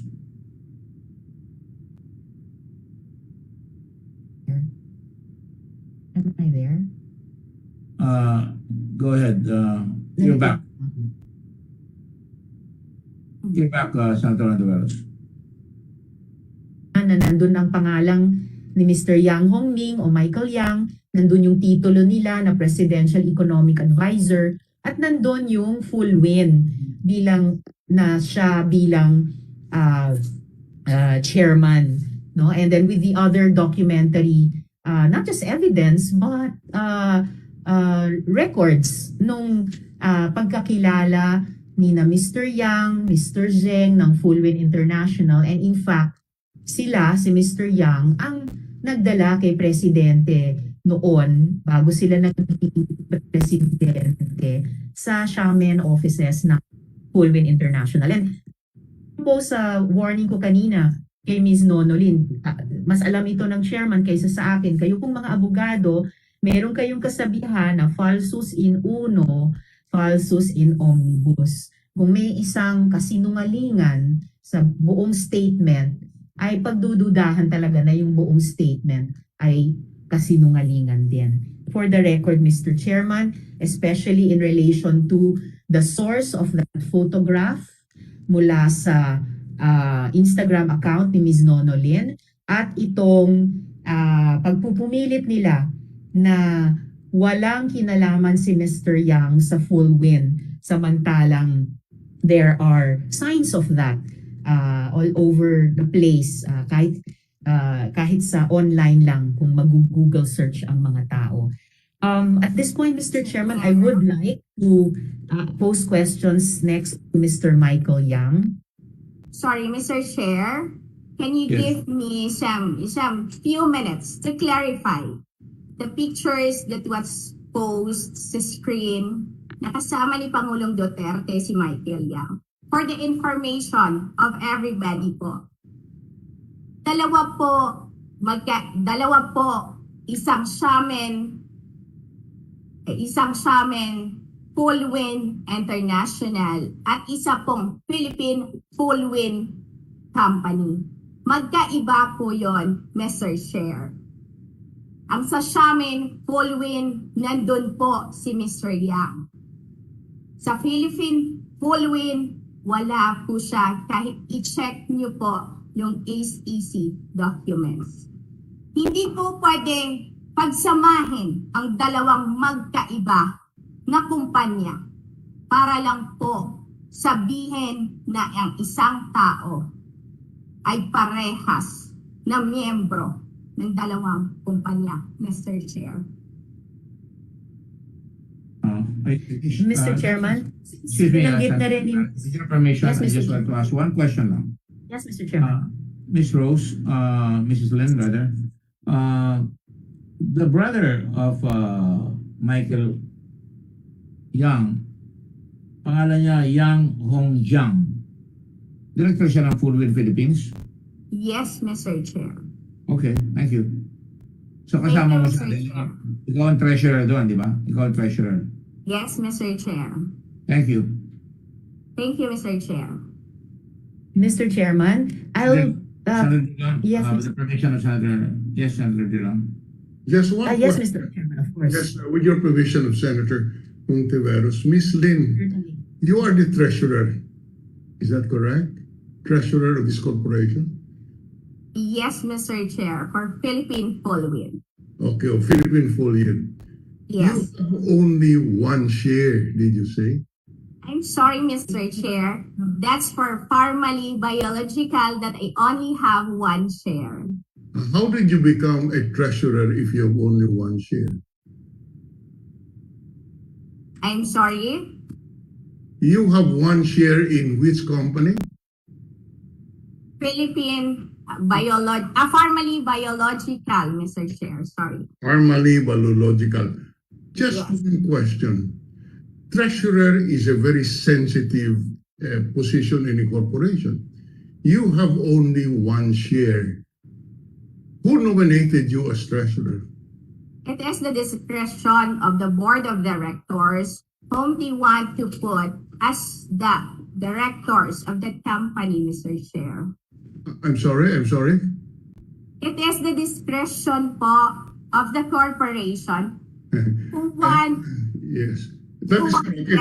wanted that position? You've been lecturing on us as lawyers, and I'm sorry, Mr. Chair. I don't know like to it be is- fair. Sorry. Yes, it is the discretion of the board, but that is not usually what happens. As a reality, you don't get elected as a treasurer unless you are nominated by those with substantial shares in a corporation. Yes, you are appointed by the board, but upon the nomination of somebody who owns substantial shares in Pharmaly. Who nominated you, Ms. Lin? Actually, Mr. Chair, the Pharmaly Biological is a failed investment. It did not materialize. Well, can you just answer me? Just Sorry? answer me. Who nominated you? I'm sorry, Mr. Chair. Just answer my question. You have one share, but you became a treasurer. Who nominated you? Mr. Chair, it's year 2017 and I cannot recall. I cannot recall who nominated me, Mr. Chair, because it's a long span of time. I'm so sorry, Mr. Chair. Ms. Lin, that's only 4 years back. You are a treasurer of a company, and you cannot even, you have only one share. Wonder of wonders, you do not recall who nominated you? You want us to believe that? You know, Mr. Chair, there is, I just want to tell you the truth. That's the reason that why I only have one share. It's because my husband told me that it's a good opportunity to invest. So we invest for one share. And let's see how it goes on. And then we add on. But it's failed, Your Honor. That's why. How much is one share? I'm sorry? How much is the par value of one share? I'm sorry, Your Honor, I cannot hear you Kano properly. invest nyo? How much did you invest? I invest for that. It's a small amount, Your Honor. The exact amount can I check po? Yeah. If you don't I'm mind, sorry, I'll Mr. get back to you. Chairman, that I interrupted. Yes, anytime I give, that's all my questions. I cannot believe this witness. Yes, thank you very much, Madam Chair. Thank you, Mr. Chair. Thank you, Mr. Chairman. Thank you, Sen Frank. May I continue, Mr. Chairman? Please go ahead. Thank you, Mr. Chairman. Ms. Nonolin, dahil binanggit na rin po ni Ms. Nonolin yung mga kumpanya, Mr. Chairman, tanungin ko rin sila tungkol dito. So, Ms. Nonolin, stockholder po kayo at presidente ng Seanway Technology Company Limited Inc., ng Piley Estate Group Corp., at ng Power Megamix Batching Inc. Kino-confirm niyo po ba ito? Nakamute po kayo. Sorry, Mr. Chair. Yes, Mr. Chair. Alright, salamat Mr. Chairman. Tapos, treasurer nga po kayo ng Philippine Full Wind Group of Companies at Farm Biological Company. Accurate po ba? Yes, Alright. Mr. Chair. Alright, Mr. Chairman. And huli, kayo po yung Corporate Secretary ng Pai Hong Realty Group at ng Piley Holdings Inc. Tama po ba? Yes, Mr. Chair. Okay. Kayo po ba yung may-ari ng mga shares nyo sa mga kumpanyang ito? O Yes, sinasangatan nyo na lang po para sa iba? Mr. Chair, I own po those shares. You own those shares. Hindi nyo lang po hinahawakan para sa iba. No, Mr. Chair. Alright. And then, kasi po, kung ganun, kung meron kayong mataas na posisyon sa bawat mga kumpanyang ito, kayo ang may-ari ng mga shares nyo sa mga kumpanyang ito, lumalabas na inner circle po kayo sa grupo ni Michael Yang. At the very least, dapat alam nyo kung totoo ba o scam lang yung calling card nila. But, totoo po ba na yung asawa nyo at si Michael Yang ay very good friends? They are business partners and they are friends, Mr. Chair. Alright. And hindi ba totoo na yung asawa nyo at si Michael Yang ay magkakamag-anak? Hindi po, Mr. Chair. Okay, hindi sila magkakamag-anak. Ngayon, si Michael Yang ang chairperson ng Philippine Full Wind Group of Companies. Accurate po ba yon? Hindi po, Mr. Chair. Okay, well, tulungan niyo po kaming i-resolve ito, itong isang point. Sabi kasi sa komite, sabi ni Huang Suyen, nagpaluwal ng pera si Michael Yang sa Pharmaly, pambayad sa mga suppliers nila. Siya din daw, si Michael Yang daw din, ang tumatayong guarantor para sa Pharmaly, sa Chinese suppliers. Sa kabilang banda, dun sa unang pagsagot ni Mr. Michael Yang, narinig lang daw niya yung Pharmaly Pharmaceuticals sa balita. At pagkatapos naming magtanong ng ilang tanong sa kanila, inamin ni Mr. Yang na siya ang nagpakilala kay Lincoln Ong ng Pharmaly sa supplier. So, ano po ba talaga ang totoo? Totoo po bang guarantor? Totoo po bang financier si Mr. Yang ng Pharmaly? With your due respect, Mr. Chair, hindi ko po alam yung mga ganyang bagay. Mr. Chairman, Ms. Roslyn, paano pong hindi nyo alam? Kitang-kita naman po na kung hindi kayo presidente, treasurer, o secretary ng mga kumpanya na involved si Michael Yang o di kaya sa Pharmaly. Mr. Chair, we are business partners and we don't know kung ano man po yung mga personal po niya na ginagawa. Naku po, Mr. Chairman, Ms. Nonolin, kahit po dun sa sinabi ninyo na yung kultura ng mga Chino, ng mga Chinoy, medyo alam ko yan, ang great-grandmother ko po ay purong China din. Napakahalaga sa pagkilala sa business partners, lalo na kung magkakaibigan, lalo pa kung magkakamag-anak. Napakahalaga po ng personal na pagkakilala para nga umandar yung sinabi nyo rin, Ms. Nonolin, na word of honor, palabra de honor, kung ano pa man ang itawag natin dyan. Kung ganito po yung pag-describe nyo sa involvement nyo, kung ganito po yung pagsasagot nyo sa mga tanong namin, paano makasisiguro ang komiting ito na hindi lang kayo dummy, no? Na hindi kayo ginagamit ng dayuhan para itago na baka 100% foreign owned pala yung mga kumpanya ni Michael Yang. Mr. Chair, with due respect po, sinabi ko po kanina na lahat po ng mga shares ko ay owned po namin. Regarding naman po kay Mr. Michael Yang, mayroon po kaming dalawang company na involved po siya. Hindi naman po siguro tama na kung ano man po yung mga transaction ni Mr. Michael Yang, ako po yung makakasagot. Pasensya po, pero I think the right person to ask is Mr. Michael Yang, hindi po ako. Pasensya po. I will get Mr. Yang, Mr. Chairman. Ako naman mahaba ang pasensya ko, pero alam ko rin kapag medyo kaduda-duda yung mga sagot, base lang sa common sense. Sige, ilang huling mga tanong para kay Ms. Nonolin, Mr. Chairman. Yung mga kumpanya po na kayo ay either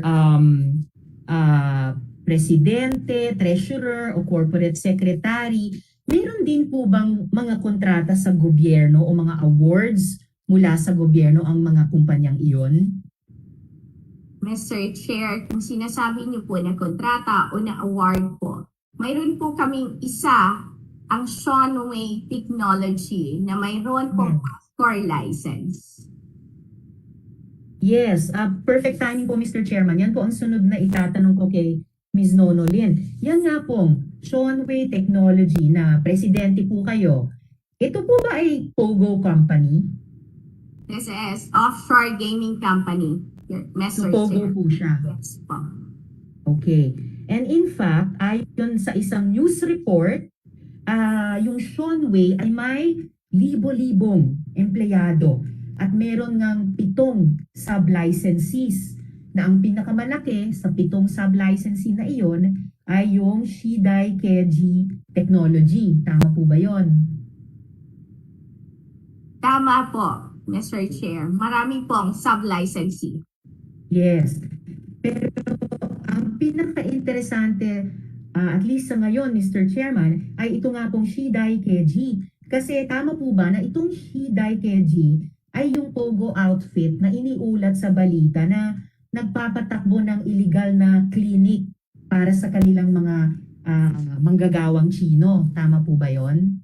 Mr. Chair, regarding po sa operations po ng Pogo po namin and sa mga sub-license po namin, hindi po kami nakikialam. Hindi kayo nakikialam. Kahit Hindi po po nung ako nabalitaan nyo, involved sa operations ng mga sub-licensee, Mr. Chair. yes, I understand that, Mr. Chairman, pero kahit po nung nabalitaan nyo sa media na nagpapatakbo daw itong Shidai Keji ng illegal clinic, kayo po, ang Seanway ay mayroong lisensya mula sa PAGCOR, di ba? Kasi Pogo Company po kayo. So, hindi ba kayo nakialam na nung nabalitaan nyo na may pinatatakbong illegal clinic daw yung Shidai Keji para sa kanilang mga manggagawang Chino? Hindi ba kayo nakialam? Illegal ang ginagawa nila samantala kayo ay may legal na prangkisa naman o legal na permit. Mr. Chair, may mga legal team po na nag-handle po doon at hindi ko alam. And Mr. Chair, I want to clarify po na nandito po ako to testify na sinasabi po ng Senate na ito na ako yung susi sa koneksyon ng anomalya sa pharmaceutical, Mr. Chair. Well, sa mga sagot po ni Ms. Nonolin, Mr. Chairman, hindi ako naniniwala na hindi siya susi or isa sa mga susi para maintindihan natin ang buong katotohanan ng lahat ng mga kumpanya at individual na ito. Huling tanong at this point, Mr. Chairman, kay Ms. Nonolin, paano po ba kayo pumasok sa gambling industry? Pumasok po kami sa gambling industry noong 2017. Yun yung 2016, nilegalize po ni Pangulong Duterte ang online gaming sa Pilipinas. Tapos ano pong ano pong prosesong dinaanan nyo para makapasok sa industriya bilang player? Yung pong Seanway Technology at lahat po ng mga 7 sub-licensees nyo. Mr. Chair, para na rin po sa kaalaman ng lahat, mayroon pong tamang proseso, nagsasubmit ng mga dokumento, nagbabayad po sa PAGCOR para po makakuha ng license. Alright. Mr. Chair, just very Salamat, quickly, Mr. Chairman. administrative Yes, matter, Mr. Mr. Chair. Chairman. Just an administrative Yes, matter. amigo. Yes, Mr. Chairman, sorry. Si Miss Rose Lynn, nagbabasa ba siya ng sagot? Kasi palagi ang baba niya sa baba o kaya tingin sa kaliwa. Is she reading her answers? No, Mr. Chair. Meron ka bang katabi sa ngayon na nagbibigay sa iyo ng maaring isagot? No, Mr. Chair. Ang katabi ko lang po is yung nag-a-adjust at nag-aayos po ng computer ko po dito. Dahil hindi naman po ako ganun ka-high-tech po pagdating po dito. Kasama ba doon sa pag-aayos, baka naglalagay siya ng mga sagot doon sa screen? Di naman siguro, no? No, Mr. Chair. Kasi IT po siya. Yes, just place on record, Mr. Chairman, that witnesses should not be coached. I just wanted that clarified. Thank you, Mr. Chairman. It's one of the difficulties and challenges of running COVID, an investigation during times that we rely on the honesty and integrity of the witnesses, and sometimes those things can happen. I'm not saying it's happening right now. Would you mind, Rose, if you raise? Is that an iPad that you have or a computer? Naka-desktop po ako. Naka-desktop kayo. So, kasi huwag mo lang ganon lang, no? Dahil isang araw rin ganyan si Miss Mago, tumitingin siya sa computer na maaari rin pumapasok doon. Well, mabuti nang nawala na yun sa pag-uusapan. Okay? Thank you. Yeah, Senator, let's please wrap up because your time is up. Yes, salamat po, Mr. Chairman. In that case, huling manifestation na lamang, kaugnay ng mga sagot ni Ms. Nonolin, mahirap talaga paniwalaan, Mr. Chairman, halimbawa na nung mabalitaan nila na yung Shidai Keji ay di umano nagpapatakbo ng illegal clinic sa kanilang mga Chinese workers na pinaubaya lang nila sa kanilang legal at hindi sila nakialam. Usually ang mga responsableng matataas na opisyal, lalo na dahil legal sila, kapag may ano tawag nito, uso ngayon magsabi ng whiff of this, whiff of that, diba? Kahit may whiff of illegality ng mga sub-licensees nila, ay aalamin talaga, makikialam. Hindi iwan lang sa legal dahil baka magkaroon ng masamang implikasyon doon sa legality nung mother company or mother licensee, in this case, yung Seanway Technology. Medyo hindi ko alam kung cavalier o careless ang attitude nila at kung ganun man, bakit kaya masyadong kampante? I think, salamat Ms. Nonolin. Maraming salamat, Mr. Chairman. I'll reserve my next questions for Mr. Michael Yang for the next round. Salamat po, Mr. Chairman. Okay. Salamat, Mr. Chair. Thank you, Senator Antivera. So, Senator Go is recognized.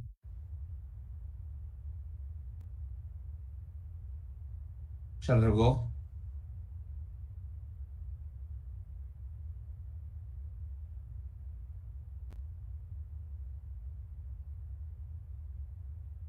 Senator Go is recognized.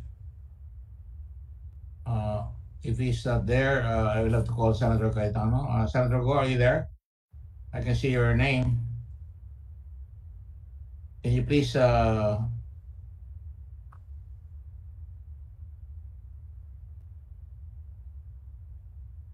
last call, Senator Go. All right. We go to Senator Cayetano. Senator Cayetano. Mr. Chairman. Oh, Senator Go. Thank you. Okay. Mr. Chairman, It's your turn. Go ahead. can I give my short manifestation? You can do whatever you want with your time. Thank you, Mr. Chairman. Mr. Chairman, sa totoo lang po, naintindihan ko ang kumiting ito na gustong malaman ng katotohanan. Kasama niyo po ako dyan na gustong malaman ang buong katotohanan. Naintindihan ko rin po si Pangulong Duterte dahil pinapasan niya po ang lahat ng problema sa bansa ngayon. At minsan po kadalasan siya po ang nasisisi. Inuhusgahan na agad ang gobyerno base lamang sa mga spekulasyon. Ang pakiusap ko lang po sa mga kasamahan ko, gamitin natin ang forum na ito para lumabas talaga ang katotohanan at maging patas tayo sa lahat. Pakinggan po natin ang lahat ng panig. Pakiusap ko naman po sa mga resource persons, makipagtulungan kayo at magsabi kayo ng totoo. Just tell the truth.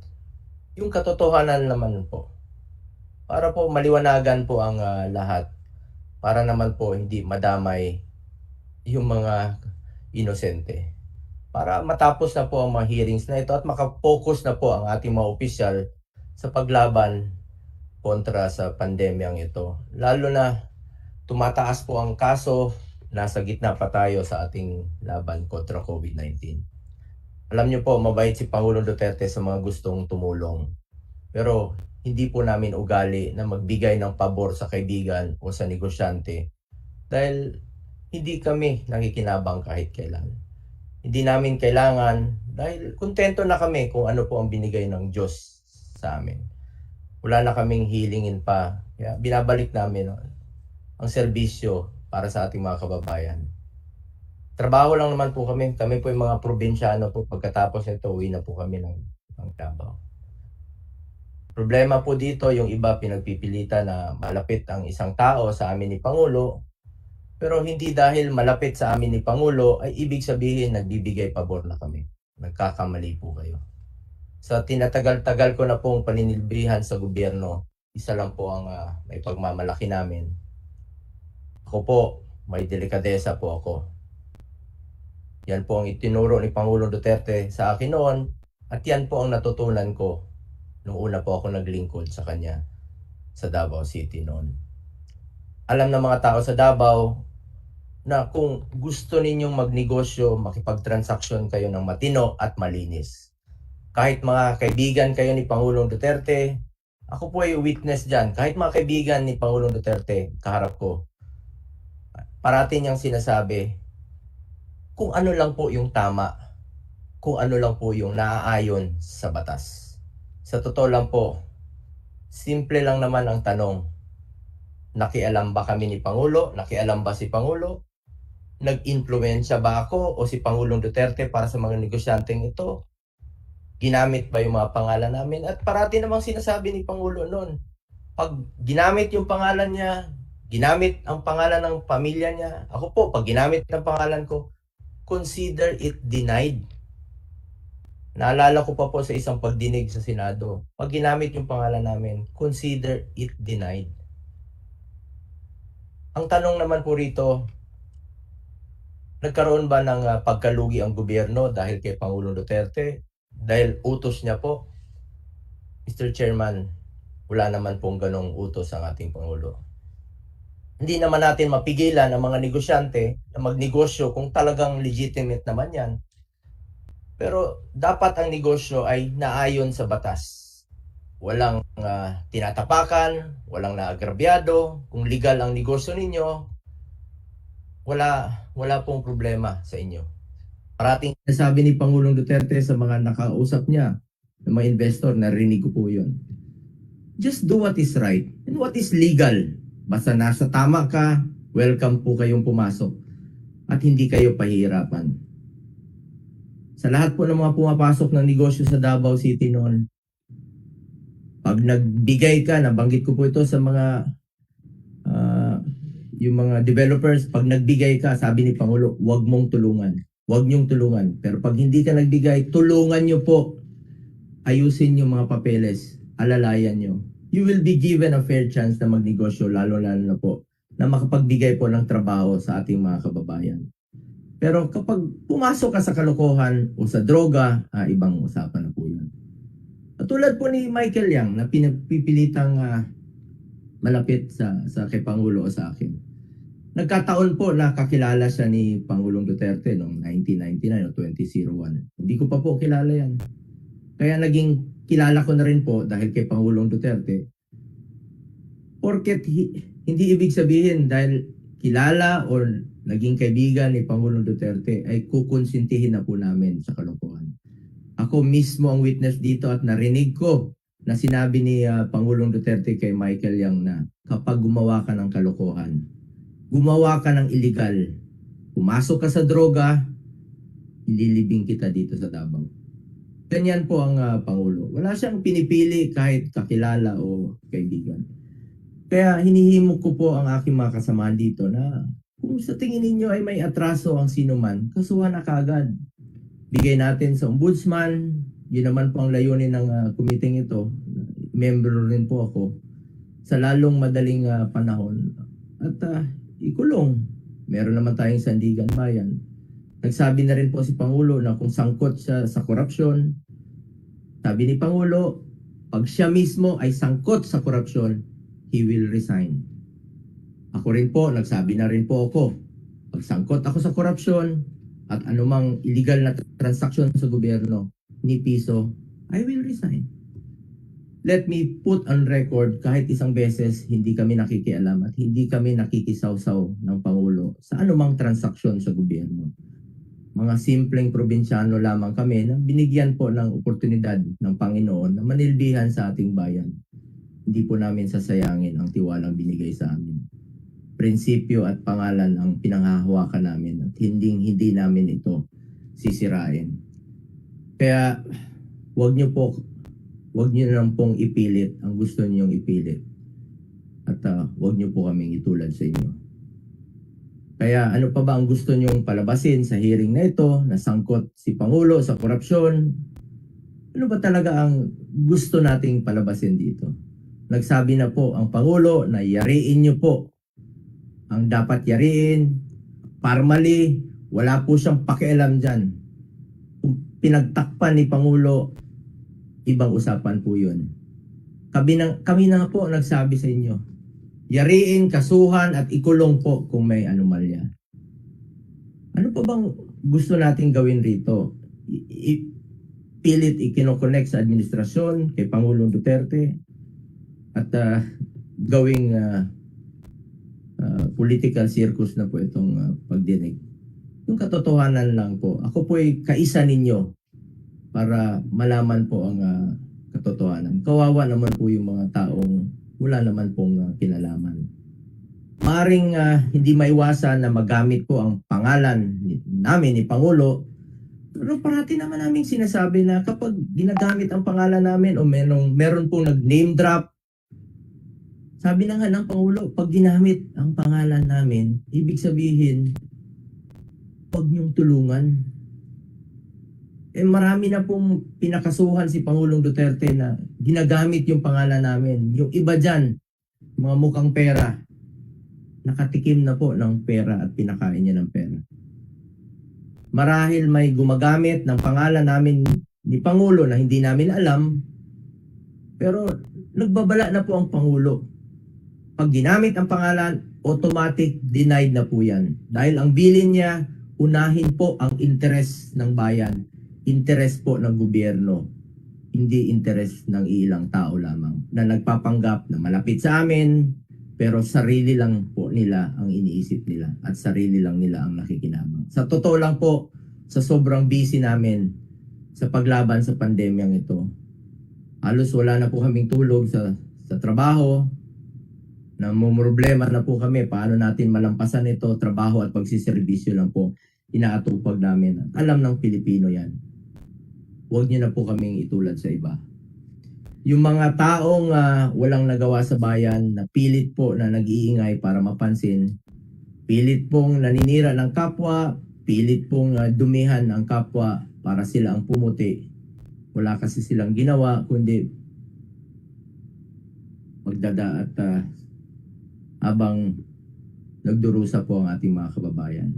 Again, Mr. Chairman, inirespeto ko po ang institusyon na ito na kinabibilangan ko po. Ang akin lang, tulad ng sinabi ko noon sa aking privilege speech, doon lang tayo sa totoo, maging patas lang po tayo.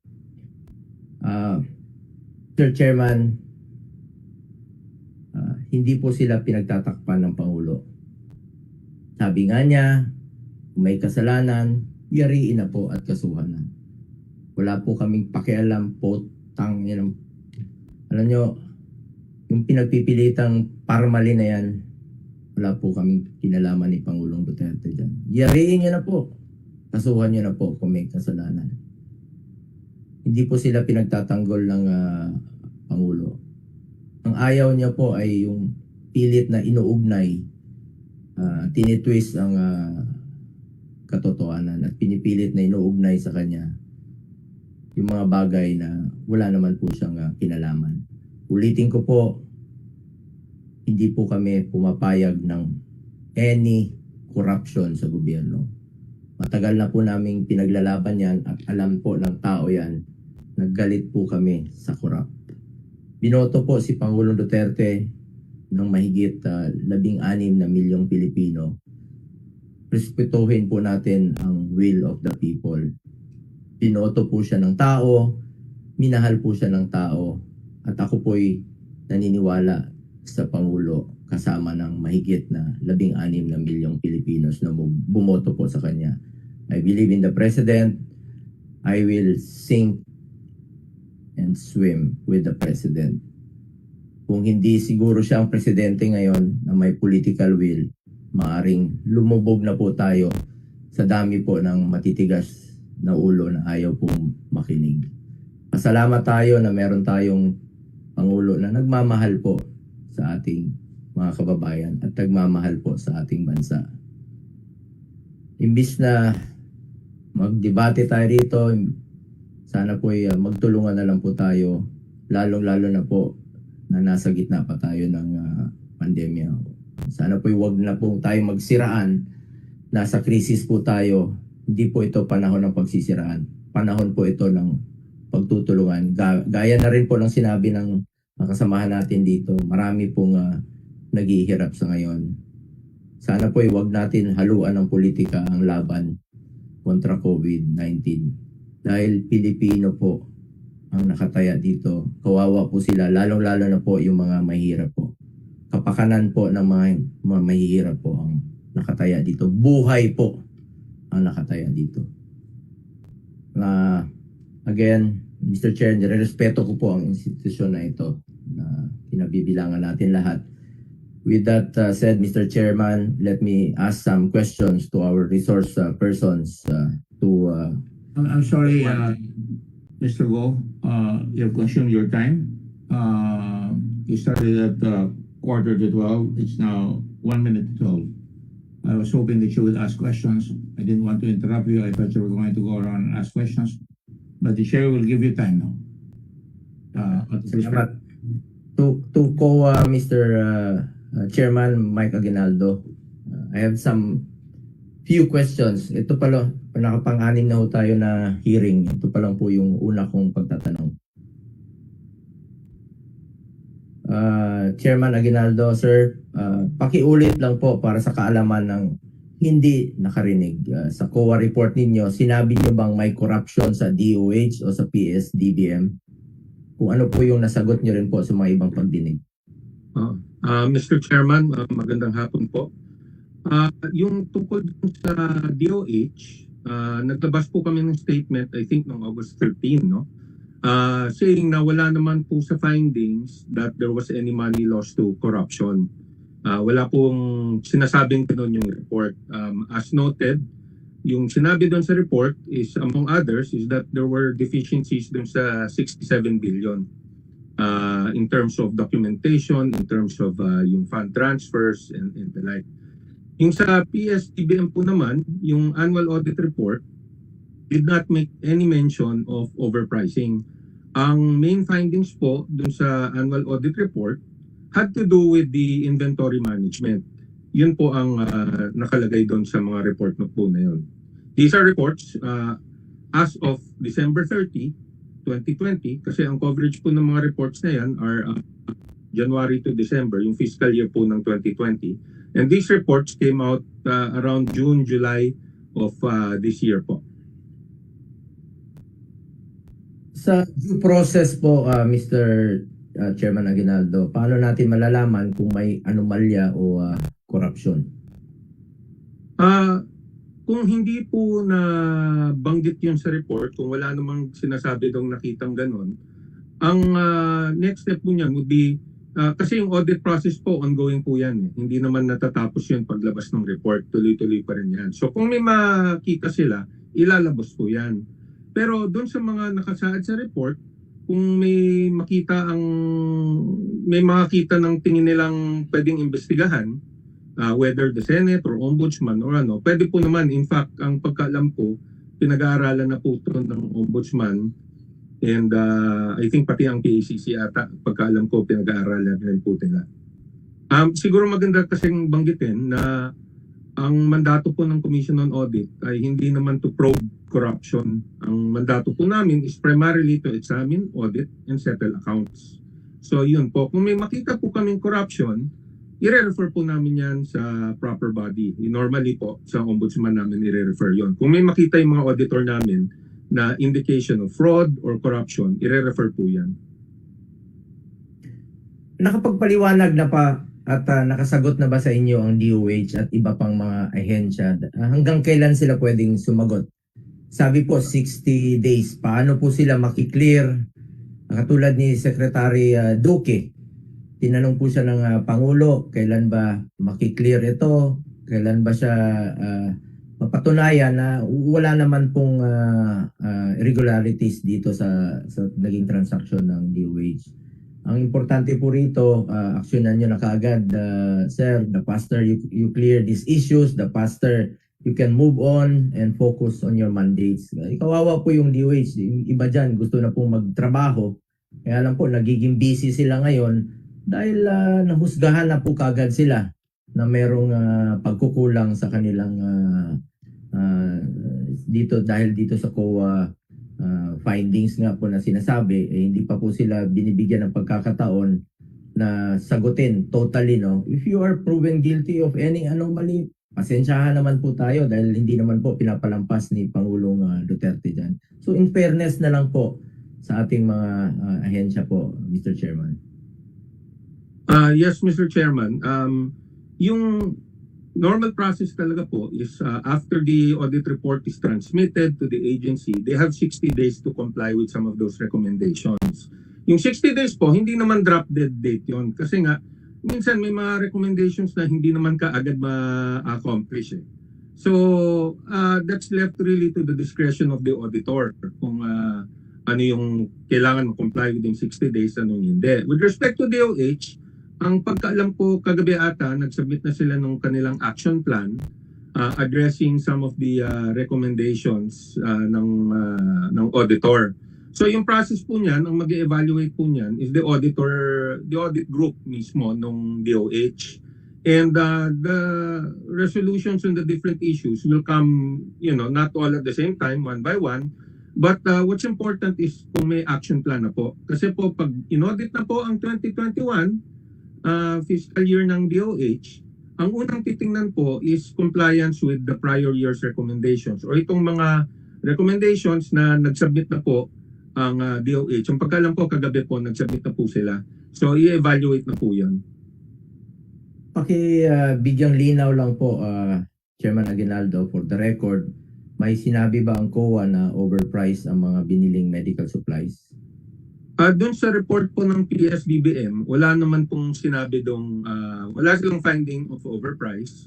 Ang findings nila were limited to the management of the inventories. Yun po ang nakalagay doon sa report ng annual audit report of PSBBM. Sa pagsusuri niyo po, na-deliver, napakinabangan na ho ba ng gobyerno, na-turnover na ho ba ng maayos ang lahat? Base po dun sa records, kasi ang unang titingnan dyan po yung automated records ata ng PSDBM, no? Doon muna titingnan. At base dun sa review nila nagtatali naman po yung mga figures. Yung tungkol doon naman kasi ang process niyan, apart from the automated records ng PSDBM, I think it's called the FAST system, yun yung pagkasabi sa akin. Titingnan rin po kasi yung mga documents, meaning yung contracts and POs. Ngayon, at the time they did the audit, hindi po kasi lahat ng documents nasubmit pa. Pero may update na po na mukhang halos lahat ata nasubmit na sila. So undergoing review pa yon. Yeah, specifically, siguro banggitin na lang natin yung formally, there was a request rin kasi po from a member of the House of Representatives nung budget hearing po namin kung titingnan ng maigi. As I explained last time, nung tinanong ako I think ito Senator Pangilinan who asked me about yung kung audit rin yung formally. Tinitingnan rin po yan because as I mentioned, ang unang tinitingnan nila are the records, the automated records. Kung nagmamatch naman, okay yun, walang problema. But then they will now look at the documents, yung contracts, pag sinabit na. And like I mentioned, at the time of the report, hindi pa kasi nasasubmit lahat. So ngayon, tinitingnan po yan. That's now what they're looking at based on itong mga some of these things that are coming out dito sa in the ordinary course of audit kasi hindi sila papasok ng ganun kalalim.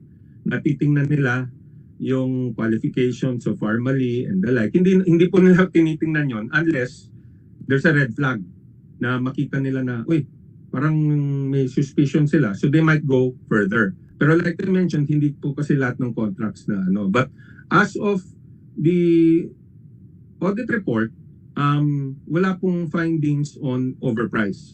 Going back to your original question, sir. Mr. Chairman.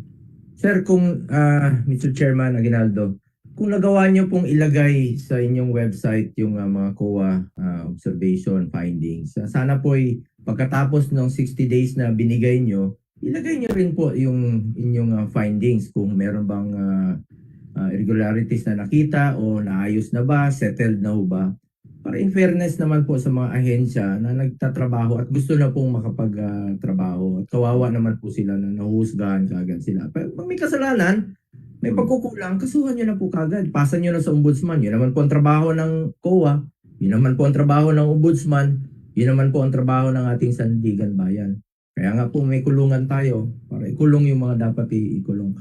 Maraming salamat Chairman Aguinaldo. To former PSDBM Director Leong, I have one question na po. Your time is up.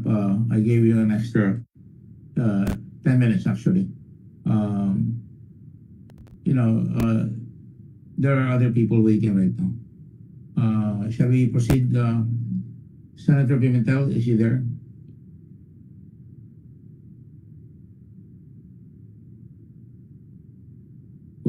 Senator Pimentel?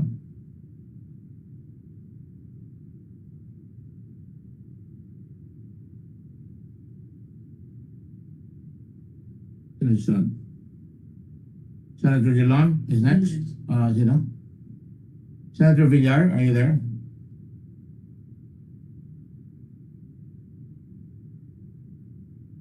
Are you calling for me, Mr. Chair? No. I was just Sorry. calling for the roll because, as you know, we have 10 minutes. The 10 minutes are counted from the talks of the senator, and the time has been consumed in a speech, and the chair is given enough leeway for. So I'm just going through the roll. Obviously, I know that Senator. The second round will now be Senator Soto. He promised that he would be back here this afternoon. I think they're in Quezon. Senator Subiri is here. Senator Dillon? Yes. You were asking for... Yes, Mr. Chair? The rounds, yes. I'm sorry, sir. Are you... It's your turn to ask questions. Okay. Is it my turn? Thank you very much. Before that, Mr. Senator, may I ask, we have a resource person that has asked me if he could speak because he has to leave. And with your permission, I'd like to call Mona Brea, the resource person from the public accountant, certified public accountant. Mr. Brea, go ahead. You're on mute. Yes, Mr. Chairman, magandang hapon po. Nung nakaraang hearing po, Mr. Chairman, natanong po ako kung saan nanggaling yung pera, saan napunta yung pera at paano nila nasuplayan or saan nanggaling din ang mga inventaryo. Ang ginawa ko po, Mr. Chairman, para po mapaliwanag po sa komite at sa publiko po, pinag-aralan ko po ulit yung financial statements at kung mamarapatin niyo po, meron lang po akong few slides na ipe-present para po mas maging malinaw, Mr. Chairman. So, ang pinag-uusapan po natin dito ay yung pera. Saan nanggaling yung pera at kung saan napunta ang pera. So, lahat po ng kumpanya, kahit ang mga individual, tayo po ay kumikita. Tayo din po ay gumagastos. So, kung saan nanggaling ang pera, para po sa kumpanya, hindi lang sa Farmally, kahit sa ang kaninong kumpanya, ang kanila pong cash inflows ay nanggagaling sa mga benta o sabi nating sales or revenues. Ito din po ay nanggagaling sa kanilang mga investments. Yung mga gains at other income. Tulad ni Farmally, meron siyang foreign exchange gains. At sila din po ay pwedeng maglikom or kumuha ng dagdag na investments o mangutang sa bangko at sa ibang tao para magkaroon sila ng pera, pangpuhunan o pambayad sa kanilang mga gastos. Ito pong mga cash inflows na to ay nagagamit, kaya kung saan napupunta, ito po ay nagagamit sa kanilang operasyon or operating expenses. Tulad nung na-present natin nung nakaraang hearing, lahat ng kanilang gastos. So yun yung tinatawag nating operating expenses. At ito ay binibili din ng kanilang mga equipment, ng kanilang mga inventaryo. At kasama din po sa kanilang gastusin is kung magdedeklara sila ng dividendo o magbabayad ng kanilang utang. Kung tutuusin po, yung tanong niyo po, Mr. Chairman, madali naman po sanang masagot kung meron po tayong access sa bank account or kung may bank statement. Kasi po ako po bilang CPA na nag-aral ng kanilang audited financial statements, limitado lamang po ang aking masasagot doon sa nakita ko sa kanilang audited financial statements. So, Gusto ko lamang pong ipakita yung kanilang cash flow statements para po paalam sa ating komite kung ano yung mga dapat linawin o yung mga red flags na kung makukuha naman po natin yung mga dokumento, pwede nyo pong pag-aralan para po masagot. Ulitin ko po, hindi ko po kasi kayang sagutin yung mga tanong na hindi po nakikita sa audited financial statements. So, doon na tayo sa cash flow statements. Pasensya na po, may problema din po kasing internet. Ayun po. So, ito po yung cash flow statement sa kanilang audited financial statements. Kung mapapansin niyo po, meron po silang dineklara na unrealized foreign exchange gains na 63 million pesos. Ito po, kahit po tingnan natin yung notes to financial statement or note 14, hindi po naging malinaw kung saan po nanggaling yung 63 million na foreign exchange gains. Pero po, ang purpose po ng aking presentation ay para po ipaalam sa komite at sa publiko kung saan po pwedeng makita o malaman ang sagot sa tanong. So meron po tayong mga bank statements at cash ledger kung saan makikita po natin yung tinatawag na cash flow at kung sila ay merong foreign currency account at kung ano yung naging dahilan o paano nagkaroon ng gains or unrealized gains. Ngayon, pangalawa pong red flag or dapat tignan po sa kanilang cash flow, yung hindi po reconciled yung... excuse me, Senator, Mr. Bre, yung 63 million na sinasabi niyo, 63 million ba yan? Opo. Unrealized foreign exchange, hindi lang mapaliwanag kung saan galing. Kasi po sir, wala pong disclosure ng foreign currency account. Alright, okay. So isang patunay na talagang from 625,000 peso corporation ang kanilang pera, nakakapagtaka na bigla silang may 63,232,031 dollars. Correct? Hindi po, gains lang po yan. Hindi po yan yung mismong pera nila. Unrealized foreign exchange gains lang po yan, Mr. Chairman. Hindi ko po alam kung magkano po ang foreign currency account nila dahil hindi po ito nakadisclose sa kanilang audited financial statements. Can you expand that in Tagalog because ako nahihirapan baka iba rin nahihirapan. Ang ibig sabihin po, Mr. Chairman, kumita po sila, meron po silang kikitain sa kanilang hawak na foreign currency pag ito po ay pinalit nila sa peso. Pero hindi ko po alam dahil wala po sa kanilang audited financial statements kung magkano po o kung meron nga silang foreign currency account. Ang ibig sabihin niyan, itong kumpanya na ito, check nyo yung financial statements, walang pera, hindi sinasabi kung umutang, saan napunta, saan galing ang pera niya, correct? Yes po, Mr. Chairman. Hindi sinasabi kung ito ay kumita sila ng foreign exchange, hindi na alam kung saan laki nito yung foreign exchange. Yes, Mr. Chairman. Siya, di ba? Dollars? More or less po, Mr. Chairman. Yes. So, maaaring manggaling kung saan lupalop yan. Maaaring nanggaling sa corruption, correct? Hindi ko po masasagot, Mr. Chairman. Okay, sige. Fair enough. Go ahead. Continue, please. So, tulad po na nasabi ko sa bank statement po at sa kanyang nilang cash ledger, pwede po makita o malaman yung sagot kung saan po nanggaling ito. Pangalawa po, yung kanilang liabilities. Nag-declare po sila ng 61 million na karagdagang accounts payable or trade and other payables. Pero pagdating po sa kanilang balance sheet or nasa note 10 ng kanilang financial statement, ito po ay naging 1,748,000 na lamang po. Ngayon po, tulad ng sinabi ko, dapat po ang tignan natin yung source documents para po mapaliwanag kung bakit talaga bang may utang, saan nanggaling yung utang, sinong inutangan. So ito po yung bank statements. Meron din po silang cash and accounts payable ledger at purchase ledger. So doon po dapat nakalista kung sino yung mga nagpautang at kung nabayaran na nila yung mga utang. Pero base po dito sa slide na to, hindi po nagtugma yung kanilang balance ng accounts payable or utang, outstanding na utang sa kanilang idineklarang nakuhang pera mula sa kanilang accounts payable or pagkakautang. Pangatlo po, yung tinatawag na financing. Natanong nyo na din po ako mga 2 beses po kung sino ang nag-finance o saan nanggaling ang pera.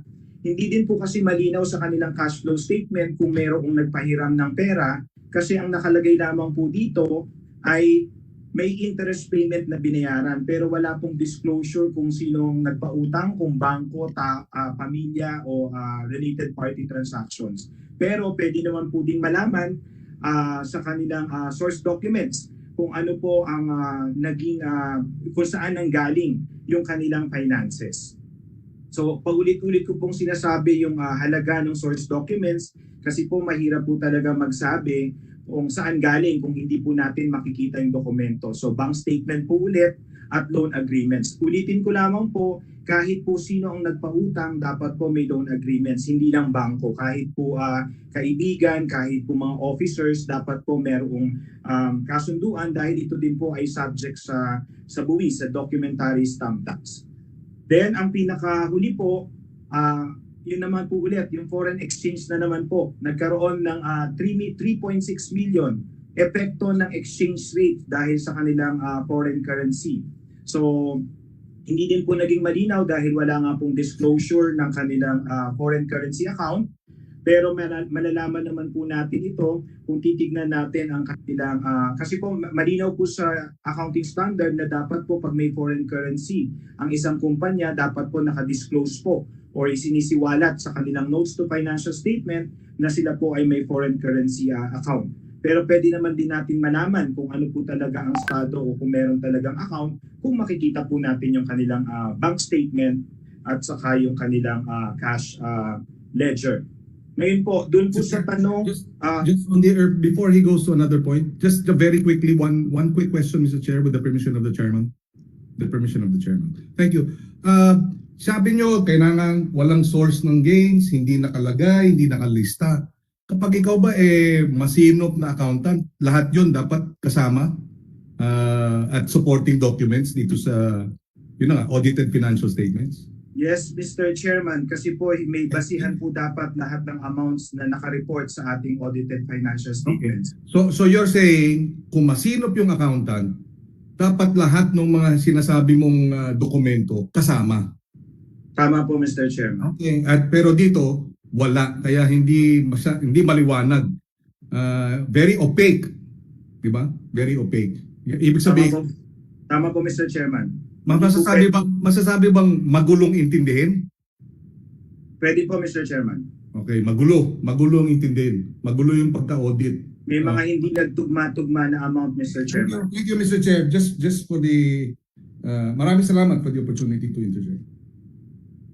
Yun, pagdating naman po doon sa paano na supply o saan nanggaling ang supply, sa basic principle po ng supply chain, mapapansin po natin na si Pharmali po ay hindi talaga manufacturer at wala naman pong problema doon. Pero para lang po maintindihan ng komite at ng ating mga kababayan, pag manufacturer po, ang inyo pong inaangkat or supplier na kailangan nyo ay para sa raw materials at ito po ay bubuin nyo bilang produkto saka mapupunta sa mga distributors or retailers bago makarating sa consumers. Pero pag manufacturer po, ay pag merchandiser po o wholesaler, ito po ay finished goods na. Sa pagkakataon po ni Pharmali, ay sa lagay po ni Pharmali, dalawa po yung naging klase ng transaction nila. Isa muna para magkaroon ng purchase order, mag-deliver bago magbayad. Pag ito pong apat na to nagkabali-baligtad, it's either po talagang hilo yung accountant o baka po talagang ayaw lang, may problema po in short, may irregularidad dahil po dapat ito po yung logical sense ng pagdating po sa mga supply chain natin. Ito naman po yung mga source documents na Mr. Chairman para po matulungan po yung komite kasi po hindi po talaga. Yes, Mr. Chairman. Sorry, I just want to be sure. 63 million dollars, huh? Mr. Chairman, naka-convert po sa peso yon. Lahat po ng amounts na sa audited financial statements, Mr. Chairman, ay in Philippine pesos. Pero sinabi mo kayo na mayroong foreign currency source. Sinasabi mo? Ano yun? Yes, Mr. Chairman. Hindi naman po magkakaroon ng forex kung wala pong foreign currency, Mr. Chairman. Kaya nga, although it is declared in pesos, talaga ang kanyang dollars. Yes po, Mr. Chairman. So $63 million is about 3 billion pesos. Hindi pa ako sure, Mr. Chairman. Di ba? Lampas ng 3 billion pesos. 63 million pesos po yun, Mr. Chairman. So 63 million pesos ito, hindi dollars. hindi Hindi po, Mr. Chairman. Ilang beses ko na tinatanong sa'yo. Nagtataka ako kaya 63 million Sorry. pesos. Pasensya po, Mr. Chairman. Lahat po ng amount sa audited financial statement, Mr. Chairman, is in Philippine pesos po, Mr. Chairman. Okay, alright. Pero meron ka sinabi sa bandang huli na $3 million. Yung ba yun? Dollars na yun? Pasensya na po, Mr. Chairman. Wala pong dollars, lahat po Philippine pesos. Alright. Senator Drilon, you have a question? Yes, I have a question on Mr. Abria. Doon po sa financial statements, mayroon din pong nakalagay na 33 million, 33 million na donation. Yeah. Doon po sa pagtitingin mo sa financial statements, sinabi ba kung saan napunta ito at kung saan ang galing? Mr. Chairman, yun po yung susunod kong slide, Mr. Chairman, kasi hindi ko din, wala din pong disclosure sa kanilang audited financial statements, Mr. Chairman. Okay, walang disclosure. Mr. Chairman, pwede ko bang tanungin si Mr. Lincoln Ong kung saan kung paliwanag lang mabilis itong puntong ito, Mr. Chairman? Can I call Mr. Lincoln Ong? Please go ahead. Mr. Lincoln Ong, nakalagay po sa inyong financial statements, 33 million na donation. Kanino po niyo binigay ito? Mr. Chairman, hindi ko po kabisado yung mga accounting records namin. Hindi mo rin alam. Sino po nakakaalam nito? Ito, malaking halaga. 33 milyon. Sinabi doon sa financial statements yung dinonate nyo ito. Kanino nyo dinonate? Hindi ba pinag-uusapan sa board ito bago nyo i-donate? Or pinag-uusapan man lang doon po sa inyong mga officers kung saan i-donate ito? Mr. Chairman, hindi ko po I don't have the record. Hindi nyo pinag-usapan ito sa isang board meeting na magdo-donate kayo? I don't recall, Mr. Chairman. Sino mag-authorize ng donation kung sa inyong sistema? May we ask Chairman Huang Suyan? Who? Mr. Huang? I'm not really sure about the records. Mr. Ong, dahil mo lang kasinungalingan sinasabi, board member ka, active ka, ikaw nangunguha ng income, lahat, ikaw nag-aayos. Pagkatapos ngayon, sasabihin mo, hindi mo alam, 33 million yan, hindi ka aangal ang director? Hindi ko po talaga kabisado, sir. Ay, nako. Mr. Chairman, I'm sorry. Sige. You want to ask Mr. Wang, Senator John? Hindi po ba may donors tax na ilan ba 6% ngayon, ano? Yes. Noon, di ko alam kung magkano nung panahon na yon. But nagbinayaran niyo ba ng donors tax ito? Mr. Chairman, hindi ko po kabisado yung mga accounting records Ay, hindi ko rin alam. Marami kang hindi alam, Mr. Ong, ano? So I'll just go back to Mr. Ong later, Mr. Chairman. We can go back to the accountant. Okay. Mr. Bear? Yes, Mr. Chairman. Dahil hindi ko din po alam ang sagot, kaya ipe-present ko po as last slide yung mga source documents para po matulungan ng committee na malaman yung tamang impormasyon po, Mr. Chairman. Masyado mabilis na ng dating. Go ahead. Pasensya na po, Mr. Chairman. Baka mawala po yung internet. Sige. Number one po, pagdating po sa kanilang sales or sales of goods in general, ang third party po dyan ay customer. Sa lagay po ng formally, gobyerno. Lahat po ng impormasyon na may kinalaman sa kanilang sales ay makikita po sa subsidiary ledgers, delivery receipts, sales invoice, official receipts, summary list of sales, at sa BIR form 2307 or 2306. So lahat po yan magpapakita ng impormasyon na may kinalaman sa lahat ng benta o nabenta ng formally sa kanilang mga customers kasama po ang gobyerno. Ito po ay bahagi ng sinabi ko last hearing na accounting records. Pangalawa po, pagdating po dun sa purchases, paulit-ulit pong naitanong paano nila na-supply, saan nanggaling yung supply, sinong supplier. Hindi ko din po masasagot kasi wala naman po yan sa notes to financial statements. Pero po, Kung sila po ay merong local suppliers tulad ng nabanggit sa previous hearing na naging importer, ito po ay makikita sa kanilang subsidiary ledger kung saan ang purchases at ang mga cash payments ay nakalagay sa delivery receipts at sa sales invoice or official receipts na in-issue ng supplier. Ibig sabihin po, kahit sino pa po yung supplier, malalaman po dahil nag-issue po sila dapat ng sales invoice at official receipts. At ito din po ay sinasubmit sa BIR dahil may summary list of purchases po. Sa pagkakataon naman po na nag-import na sila bilang naging importer o nagkaroon ng importer's license, yan po ay makikita po natin doon sa dokumento na nagsasabi talagang may importer's license at summary list of importations at letter of credit. So yung letter of credit po, yun po ang sasagot kung paano na bayaran dahil po sa regular transaction ng pag-i-import ng ating mga goods papunta sa Pilipinas, gumagamit po yung mga importer ng letter of fraud credit para pong credit card po yan. Ibig sabihin, kailangan may pera ka sa bangko para pautangin ka ng bangko. Hindi ka pwedeng makautang nang wala kang pera sa bangko. So yan po yung may kinalaman, Mr. Chairman, sa mga source or supplies nila na ibenta sa gobyerno at sa iba pa nilang kliyente. Pangatlo po, yung sa kanilang list.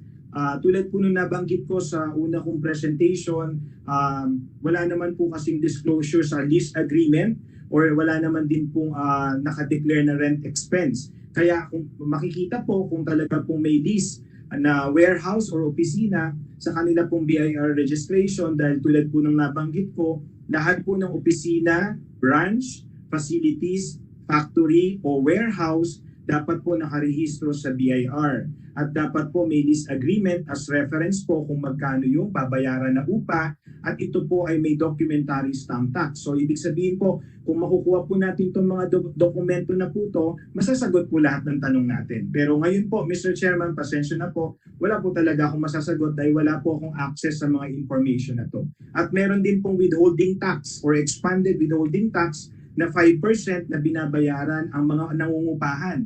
Ito po yung binabawas nila sa binabayad nila sa mga landlord or lessor nila. So wala din po kami nakita sa kanilang audited financial statements.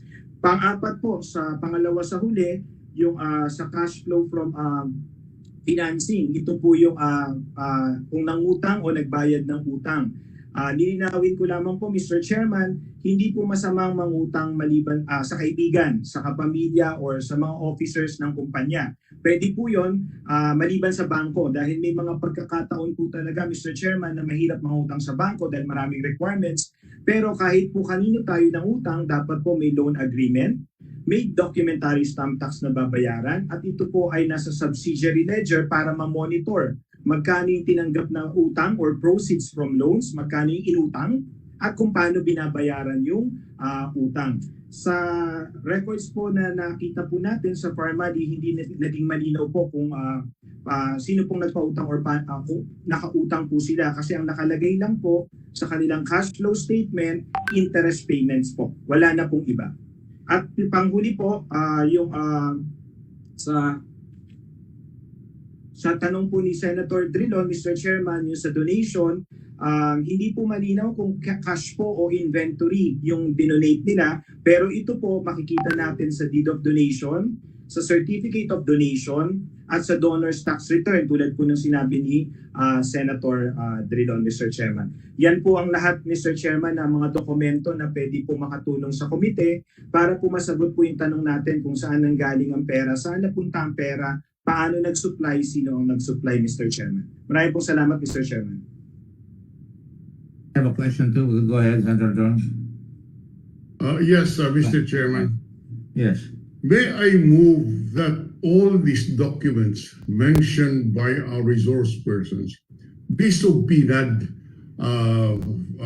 from the company and from the accountant, a certain Miss Sibial, because we have not seen these documents. These are the source documents, which are very important documents, where we will see and prove all the facts that we are trying to prove here. So may I move that all these documents that our resource person mentioned be subpoenaed either from Mr. Dargani or as president or whoever, and from Ms. Sibialo, because he was the one who prepared the financial statements.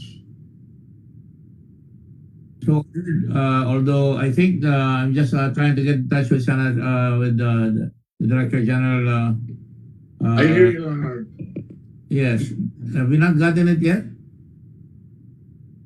Your Honor, we issued a subpoena yesterday asking for the enumerate or just for the documents that Mr. Abrea had been mentioning. We haven't got a return of the subpoena yet. The documents we are asking for are books of accounts, subsidiary ledgers from all suppliers, local and foreign, and all creditors, bank statements, alpha list of sales, purchases, and importations, loan agreements, bank, Michael Young, and other individuals, lease agreement for warehouse, books of accounts and other accounting records, supporting documents for all deductions and expenses claimed to include the following: official receipts and purchase invoices, check vouchers, reimbursements receipts, debit memos, import entry documents, passbook, bank statements, return checks, bank cleared checks, checkbook, financial statements, income tax returns, and tax and VAT returns, Your Honor.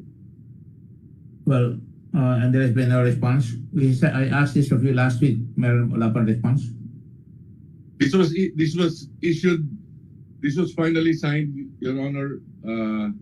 This was served. This was served for Ms. Mago, received by Jervin Cabrera at 8:46 a.m. this morning, and for Mr. Lincoln Ong was also received this morning, Mr. Chair. All right. Okay. Make sure that they comply. Just one question to Yes, Your Honor. Brea. From all indications, you're saying hindi pa maipaliwanag kung paano nagkaroon ng pera at saan nakuha yung mga perang nakukuha dyan. So did I say that I can make that statement right away? Mr. Chairman, ang masasabi ko po, hindi ko po masasagot yung tanong kasi hindi po naka-disclose sa audited financial statements, Mr. Chairman. So may defecto talaga yung audited financial statements. Kulang po sa disclosure, Mr. Chairman. Hindi nung lalabas. Palaging gano'n, di ba? Short. Tulad ng donor, dapat alam ng lahat ng director yan kung nagbigay sila ng donasyon, di ba? At kung may foreign exchange, dapat alam rin na lahat ng director dyan, di ba? Yes, Mr. Chairman, kasi po yung audited financial statement, pumipirma po sila ng responsibility of the management, hindi po ng auditor, Mr. Chairman. I mean, I know, but dapat alam ng management na yan, saka ng policy makers ng corporation, di ba? Dapat? Yes, Mr. Chairman, dahil malaki din po yung 79% din po ng operating expenses nila yung donation, Mr. Chairman. Alright, okay, alright. Mr. Chair, just on that point of the 78%, very quickly, Mr. Chairman, Go ahead, please. Thank you. Is that unusual that 78% of your operations goes to a donation? 79%, Mr. Chairman. Yes po, Mr. Chairman. Normally po nasa salaries po at rent expense ang malaking portion po ng operating expenses, Mr. Chairman. So if a company hypothetically has 79% of its operating cost going to donations, what company is that? Baka po foundation, Mr. Chairman. Pero hindi corporation, hindi business commercial corporation. Yes, Mr. Chair. Unlikely, Mr. Chairman. Okay. Thank you. Thank you, Mr. Chairman.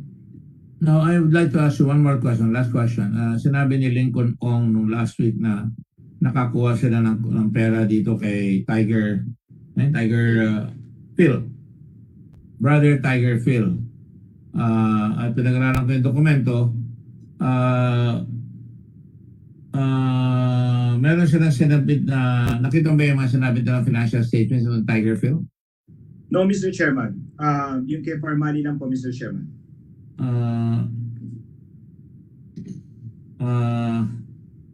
Just a moment, ha?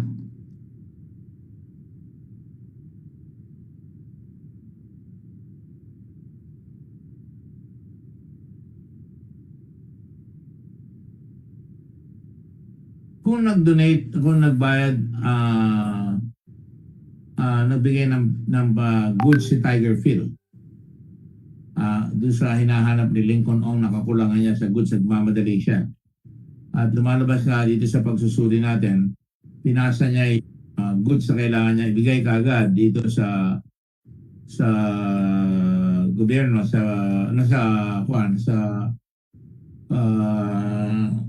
yung mga goods pinasa kay Parmali ng 28. Lalabas ba yun sa libro ng Tigerville? Yes, Mr. Chairman. Dapat po nasa inventory po nila, Mr. Chairman. Napag-aralan kami kagabi. Late na kasi at night eh. Yung cost of inventory nila, andito ka tayo. Wala bang ba dyan? Well, we'll do it at the next hearing then. Kasi we just got these documents ourselves, and this is just keeps growing and growing on its own.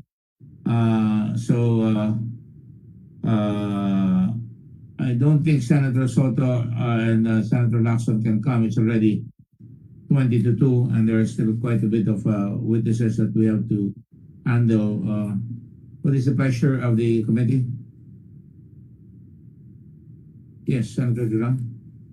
Well, on my part, I would like the resource person to advise us after he has access to the documents, to advise the committee on his findings, and that would really be useful, at least insofar as I am concerned. So maybe this is a basis for us to give, or we should give our resource person more time after we examine these documents that are supposed to be the source documents for the financial statements.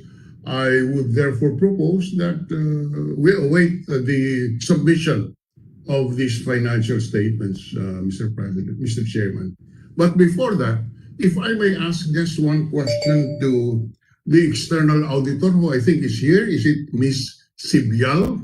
Is that a correct recollection of the external auditor, the one who audited or who submitted the audited financial statements? Is Ms. Sibyal here? Yes, Iluminada Sibyal. Okay, just one question. Yes? Sinabi niyo po na mayroong donation na 33 million. Ano po ang support documents nito?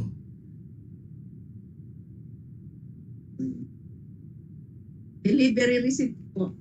Ha? Deed of donation and delivery receipt. Liwanagin, hindi kita maintindihan. Deed of donation po. Deed of donation ang nakita nyo. Opo. Saka po delivery receipt. Ha? Delivery receipt po. Ano raw? Delivery receipt. Delivery receipt. Delivery receipt. Dalawa. Deed of donation and delivery receipt. Alright. Sino po ang binigyan ng donation? Ay, meron po silang summary. Paano po? Paano? Sino po meron po summary. Sino po ang tumanggap ng donation? Marami po kasi, Chairman, Mr. Chairman. Maraming ano? Donation. Marami po silang binigyan ng donations. Marami silang binigyan ng donation. Pwede niyo po bang sabihin kung ito'y privado or gobyerno? Ano ito? Cash or goods? Goods po, goods. Good. Okay. Saan po dinonate ito? Some government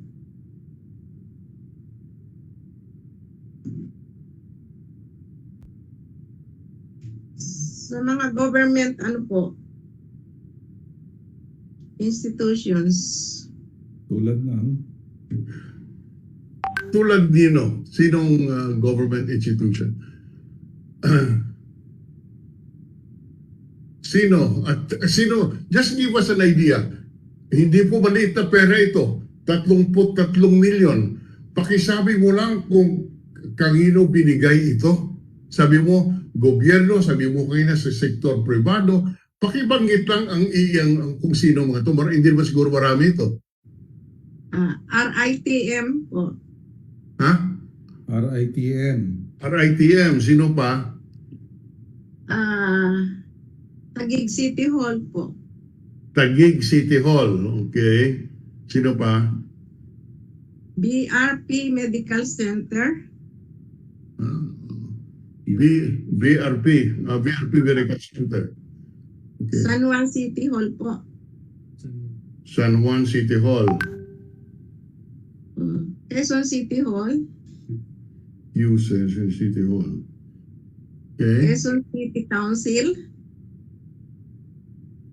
Provincial Government of Cavite. Okay. Nabota City Hall. Yan, okay. Ito'y puro gobyerno. Opo. At ito'y puro goods lahat ang dineliver. Yes po. Mayroon bang iba pang donee?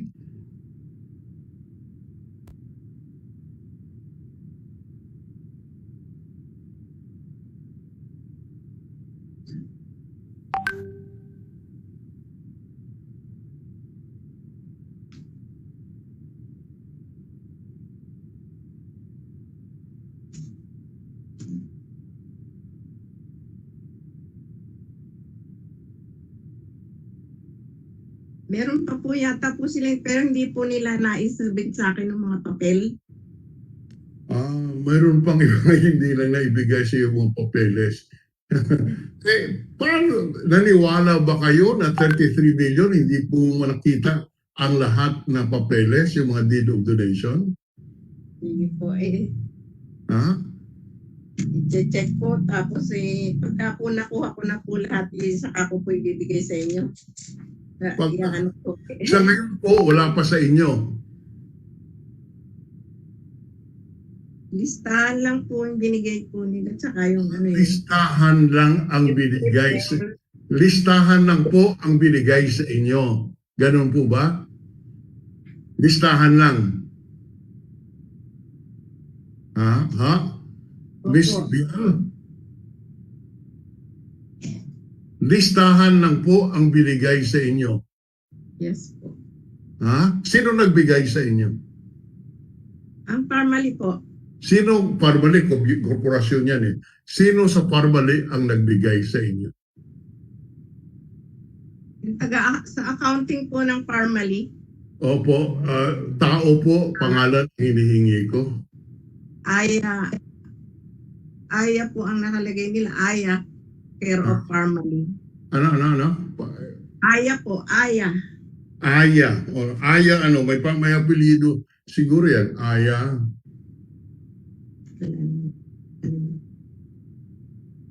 Ayaan mo na. Hindi, Aya. Walang apelido. Sinong Aya?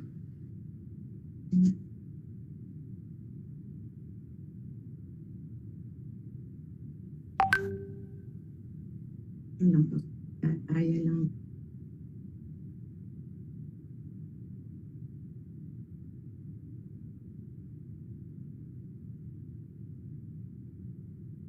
Mr. Chairman, baka pwedeng sagutin ng ibang taga-family kung alam nila, kilala na si Aya. Sino ba si Aya? Ayain mo ang ibang taga-family, Miss Ibal. Ayain mo, alam nila. Okay, anyway, just to go back, Ha? Si Mr. Mohit Dargani daw po. Si Mr. Bergani. Daw, sabi niya, baka hearsay Ha? Si Mr. Dargani ba ang nagbigay sa iyo nito?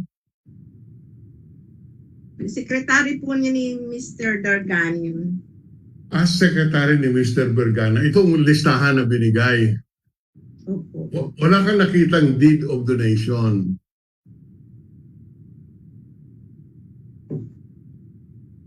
Yung mismong actual, deed of donation, nasa kanila po kopya.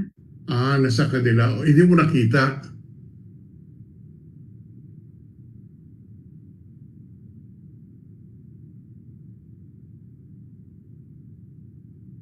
Hindi po. Ha? Miss Sibyal? Hindi daw, hindi. Sumagot siya, hindi po. Listahan lang binigay sa iyo. Opo. Paano mo alam kung totoo ito o hindi? We have the comment from a resource person on this. Chairman, dapat po nakita lahat ng dokumento bago po dineclare sa audited financial statements. So that's a violation. Yes, Mr. Chairman. Violation. An accountant is in violation of her oath because she's supposed to hold and verify documents given to her. Is that correct? Yes, Mr. Chairman. So kailangan bine-verify. Ma'am, Yes. sabihin na. Papahamak pa kayo dyan. Okay. Miss Sibyal, magkano po ba ang nasa listahan nito? Magkano daw ang cost nito ng donation? 33 million po. 30, eksakto. Yun, sa deed of donation, may listahan, 33 million din ang nakalagay. Pero hindi mo nakita ang kung ang deed of donation.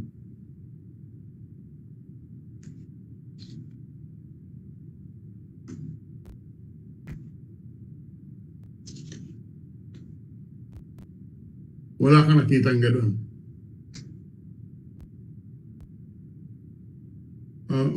Miss Sibyal,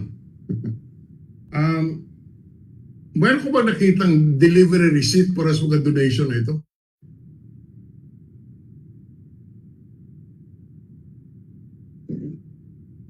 Yun po yung nakalagay nila po sa delivery receipt saka po deed of donation. Sa listahan lang. Opo. Hindi mo nakita. Well, anyway, Mr. Chairman, in order that we can have a better appreciation of all of these things, because apparently this resource person, Ms. Sibyal, could not answer everything, may I request that we suspend the sessions, we allow the company to submit to the Blue Ribbon all those documents mentioned, allow a resource person, Mr. Abrea, to go over this quickly and advise the committee in the next hearing how his comments on this issue. Mr. Chairman? Yes. Mr. Chairman, madami po yun, Mr. Chairman. Marami ba?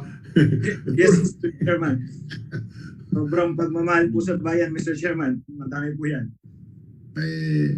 Tingnan lang natin kung ano pong makaya nila, Mr. Chairman.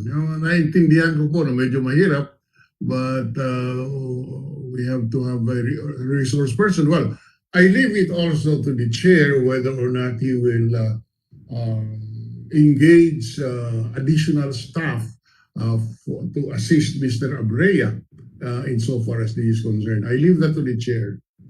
Mr. Chairman, if I may comment, sorry for that, for being selfish, but I can guide the staff of the committee who would like to go over it since ako din naman po ang nag-present ng source documents. Yes. Pero sana po, Mr. Chairman, huwag niyo po sa akin ipagawa lahat, Mr. Chairman. Okay, so yes. Time to the committee that we get or hire at Senate expense an accountant, that forensic accountant, do you think?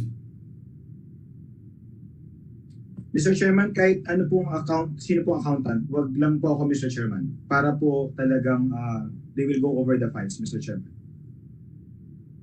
All right. You will remain our advisor, though, because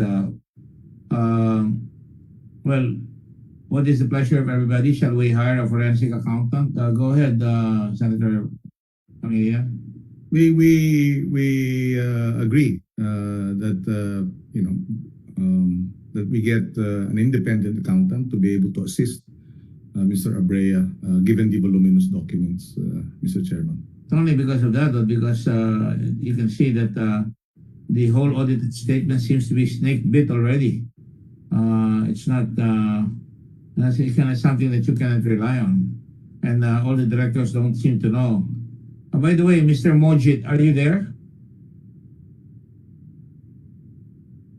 Mr. Chairman, I'm here. Yes, Mr. Chairman, I'm here. What is your position in the company? I'm the corporate treasurer and secretary. The corporate treasurer, and you know nothing about all these things? Mr. Chairman, as I mentioned in the last hearing, we actually hired a professional accounting firm to do all this. I was just a signatory for the company on behalf of the company. But all the accounting records and all was prepared by a proper You have an accountant. What's your name? Sibial? Sibial. I believe Ms. Illuminada is just working for the firm that we are outsourcing. I have never met her or communicated with her. It's only during the Senate hearing that I've heard of her actually. If you don't mind, I have to ask this question. You left at the day of the first hearing and you're staying in LA. Are you hiding from someone? Some people think you're scared. No, Mr. Chairman, I'm not hiding from anyone. And Why I will did be back. you come back? I will come back soon, Mr. Chairman. I mean, you left on the day of the hearing. Yeah, that's not my purpose, Mr. Chairman. Well, what is your purpose then? I left for the States. The actual purpose of my travel was to be with my family. I was going to take them here. My sister is supposed to get married. Her boyfriend is from the States. I was supposed to do the planning here for her. And Twinkle. Twinkle. And Twinkle is still here. I hear she's planning to leave. That's what I heard too.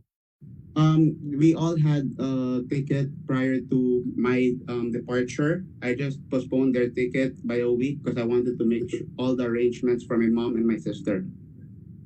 Well, I'm sorry to have to ask this. Your father is separated from your mother, right? Yes, Your Honor. Mother lives in Palm Village, right?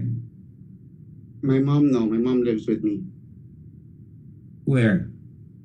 If it's possible that I can just send the message to the sergeant or to the staff rather than disclosing it here. Is the address in your GIS accurate? I'm not gonna during the time of incorporation, it was accurate. Now we have changed and we do intend to update it. Is that your only car that you bought? Yes, Your Honor. You sure? And that is I have a Fortuner also. You have a Fortuner. You used to have a Fortuner. That's what I was told. No, I have the Fortuner still until now. Actually, what I'm selling is my Turbo. So you used to have one, right? And now you have a Ferrari? No, Your Honor. I don't have a Ferrari. What do you have? I only have a Porsche Turbo S that's up for sale. You only have a Porsche. Okay. All right. Thank you. Senator Pangilinan? Mr. Chair, I heard earlier you are seeking guidance as to whether we will suspend, because I do have a few questions, unless... Senator Tridon said that I was seeking a suspension because of the fact that we have to get all these documents as well. Yes, but I have on another matter. All these documents that we have not gotten, all right? Yes, but on another matter, there are some questions that we'd like to raise, if we are allowed. I mean, during the process, because I know there is a. You know, these hearings have taken a lot about my staff, the Blue Ribbon, and my staff, and we're all exhausted. You know, we spend late nights. I don't think the people na-realize nila na hindi naman kami nag-i-enjoy dito eh. Kinakalkal namin lahat yung mga dokumento, nag-discussion kami, karamihan na, nalilipasan ng gutom, at and you know, we're all exhausted, quite frankly, right now.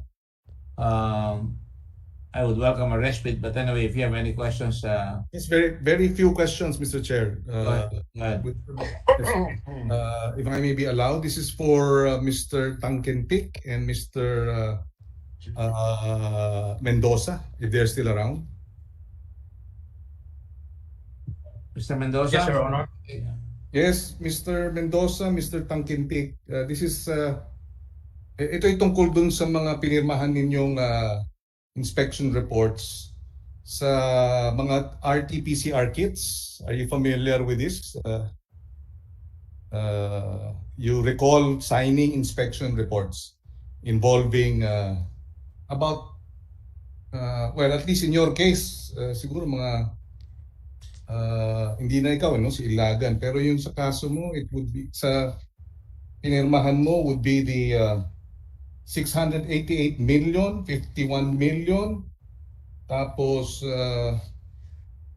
ikaw rin ang pumirma sa 688 million, 12 million, and another one 688 million, 40 million na mga testing kit. Hindi na ikaw yun, si Uwaya na yun. You remember signing the kits that the inspection reports that I mentioned? As I can recall, Your Honor, the early stage po ng ating pandemic, ako pa po yung nakapirma. Yes. So ang total niyan, well actually ang kabuuan, Mr. Chairman, for the record, based on the record submitted, about 5 billion pesos worth of testing kits were purchased from April to around April and May, delivered until around September. 5 billion. Ang tanong ko ay, si Mr. Tangkintik is still here? Present, Your Honor. Yes. Under Pangilinan, that's 3 months, April to May, right? April. And the total about 5 billion, right? Yung purchases, yes, April and May. Deliveries were later on. Yeah. So the POs were April 23, April 23, April 23. Yon. So far. So si Mr. Tangkintik also signed 3 of the inspection reports. Ang tanong ko dito is lumalabas kasi dun sa specs ng DBMPS ay ang requirement ay dapat, and this is the document, ang shelf life upon delivery, the following shall be complied with, no? Shelf life for the BGI real-time RT-PCR is 24 to 36 months from the date of delivery, no?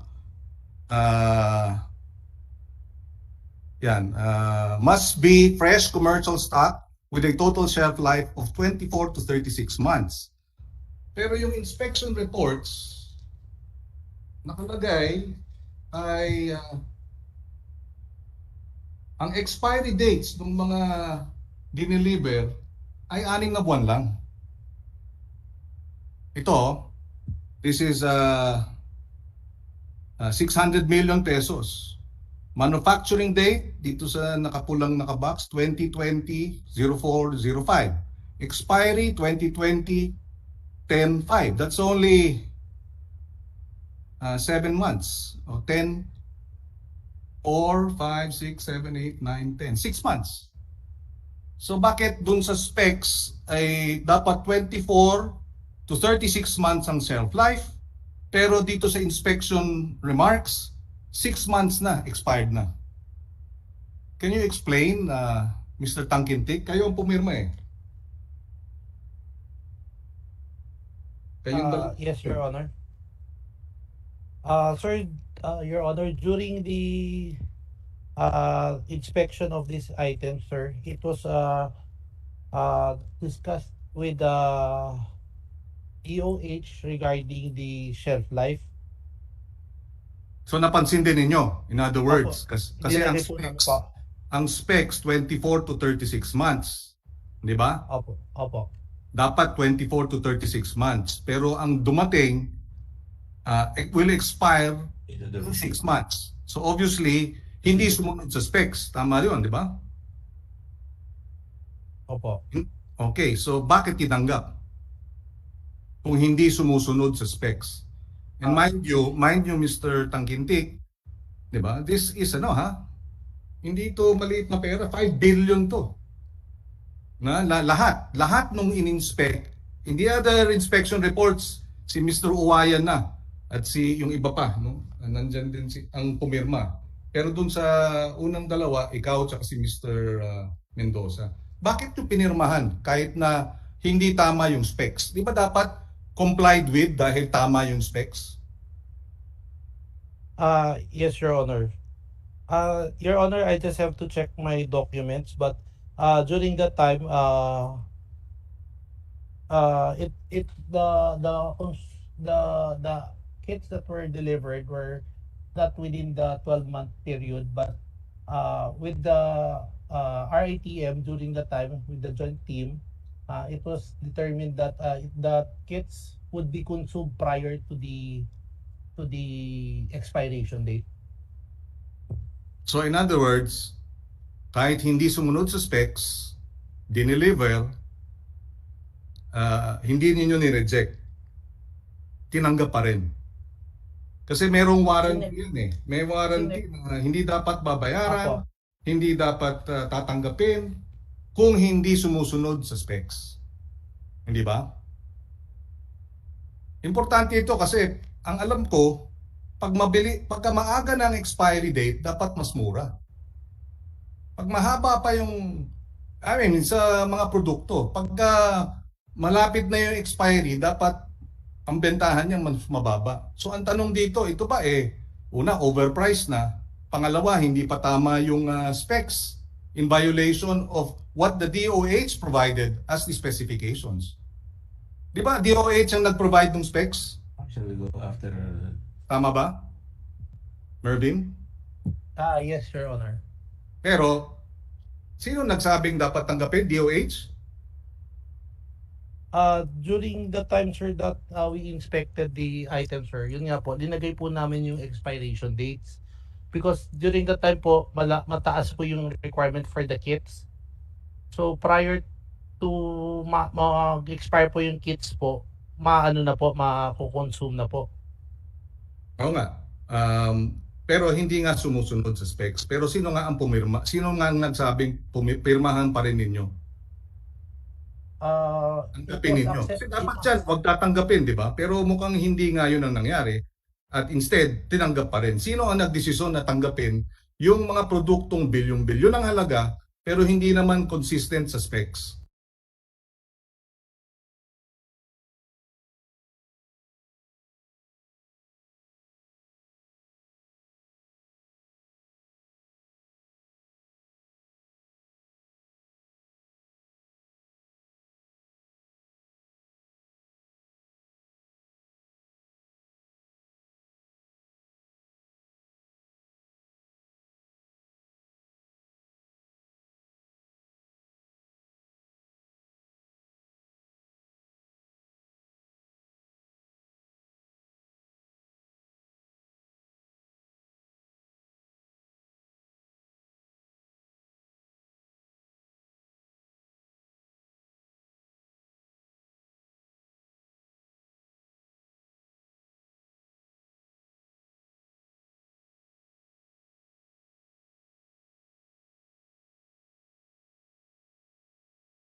To place that on record, Mr. Chairman, because several other precisely technical specifications were violated or were not complied with, but was accepted anyway by those who inspected it. No? In fact, meron pang qualification, di ba? Very specific, accepted as to quantity. Ibig sabihin, tama yung numero, pero kung tama yung specs, iba usapan. Parang gano'n na lumalabas doon, di ba? Parang may qualification pa yung iba. I don't know, I'm just wondering. No? So, si Mr. Tangkintik is still with the DBMPS? Yes, Your Honor. You were also removed temporarily as inspector because iba naman ang pumipirma rin, eventually, hindi na ikaw, sa ibang dokumento. Were you also floating? Floating ba tawag doon, Mr. Mendoza? No, Your Honor. Balik po ako sa dati kong position as assistant division chief. So you were placed elsewhere, di ba? Ganun din man nangyari sa iyo, Mr. Tangkintik?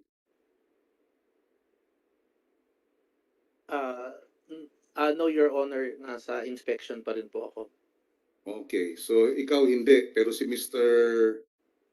Mendoza, oo. Okay. I have no other questions at this time, Mr. Chairman. I just wanted to establish that. Mr. Chairman, can I just raise a point of clarification, Mr. Chairman, with your permission, Mr. Chairman? If the chair is willing, I have no problems, Mr. Secretary. Mr. Chairman, can I request? Go ahead. Okay. Yung I am told, my information now is that yung mga ino-order po ng RITM in the under the normal circumstances, walang pandemic, no? Talaga daw yung mga test kits ang kanilang expiry date mga 24 to 36 months, as correctly pointed out by Senator Pangilinan. But yung pong kasing COVID was a novel coronavirus. So everything that had to do with the testing, the specifications, the technical specifications, no, evolving din siya. So walang na-establish at that time na talagang mahaba dapat yung kanila pong expiry period.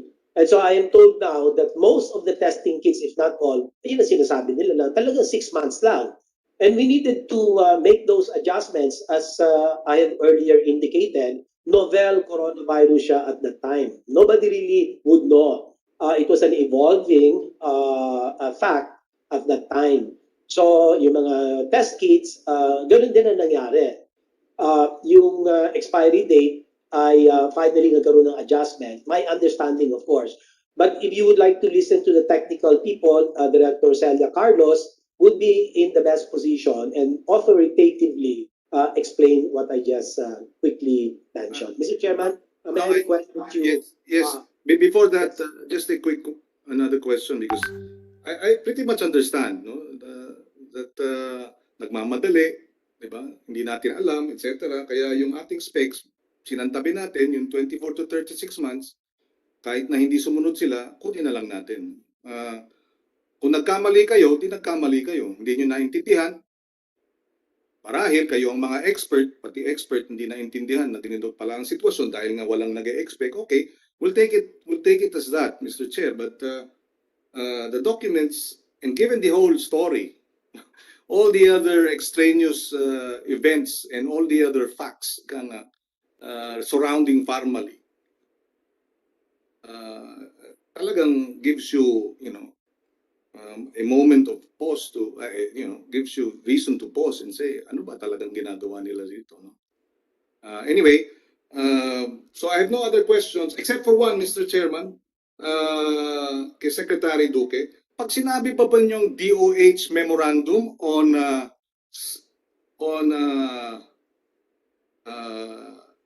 suggested retail price, this is based on your document, based on the memo that you issued on April 2020. This is based on the Price Act. Tama po ba yun? Price Act, which protects consumers no, from possible profiteers in the time of an emergency, as I understand it, no? Hindi po ba yun ang Basis Price Act? Nandyan yung ano nyo, yung memo nyo, it says on the basis of the Price Act and to address the emergency, we will issue this memorandum and then identified yung SRP. Tama po ba yun? Yes, Mr. Chairman, for medicines and for medical supplies. This is Yes. correct, Mr. Chairman. But this should be retail for the consumer, di ba?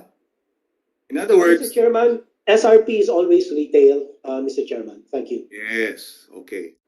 Now my question is, why did the DBMPS base the prices on SRP when they were buying in bulk?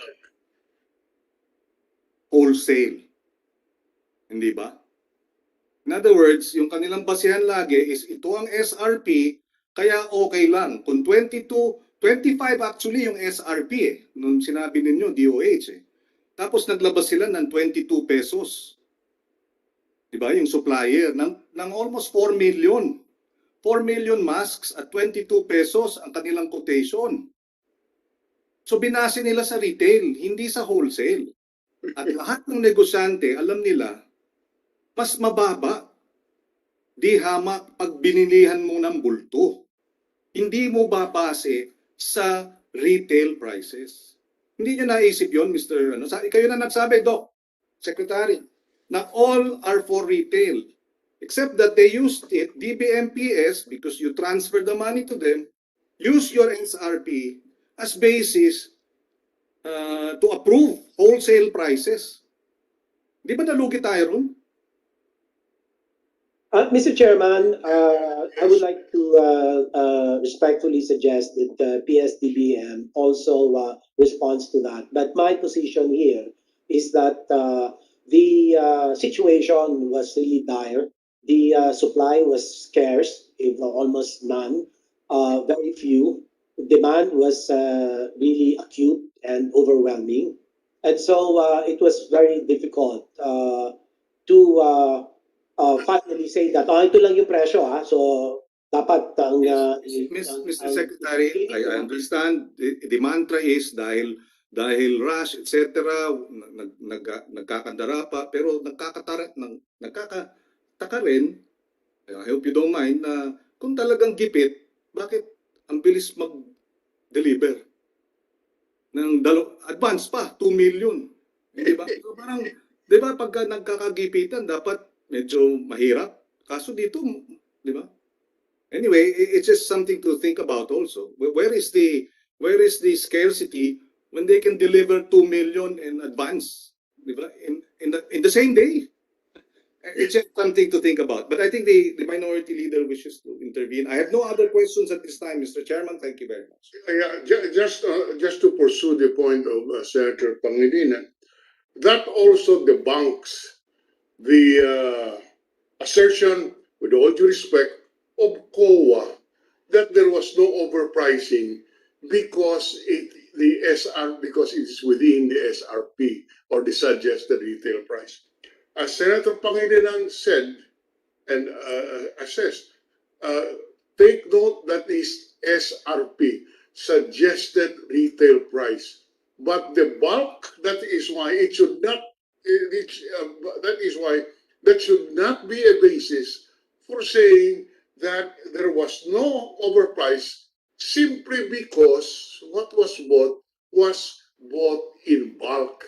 And in fact, 1 week, the records will show that 1 week after market, 1 week after purchases were made, if I recall correctly, at 27 pesos per piece, suddenly there was available 13 pesos per piece. That's on record. So all these things are something that is really out of the normal. And as correctly pointed out by Senator Pangilinan, ang palagi pong inuulit-ulit We were in emergency, naghanap kami ng park. Ngunit dito po, nakikita natin, mayroon kaagad si Tiger Marketing. In 24 hours, mayroon po kaagad supply. So what tightness of supply are we talking about?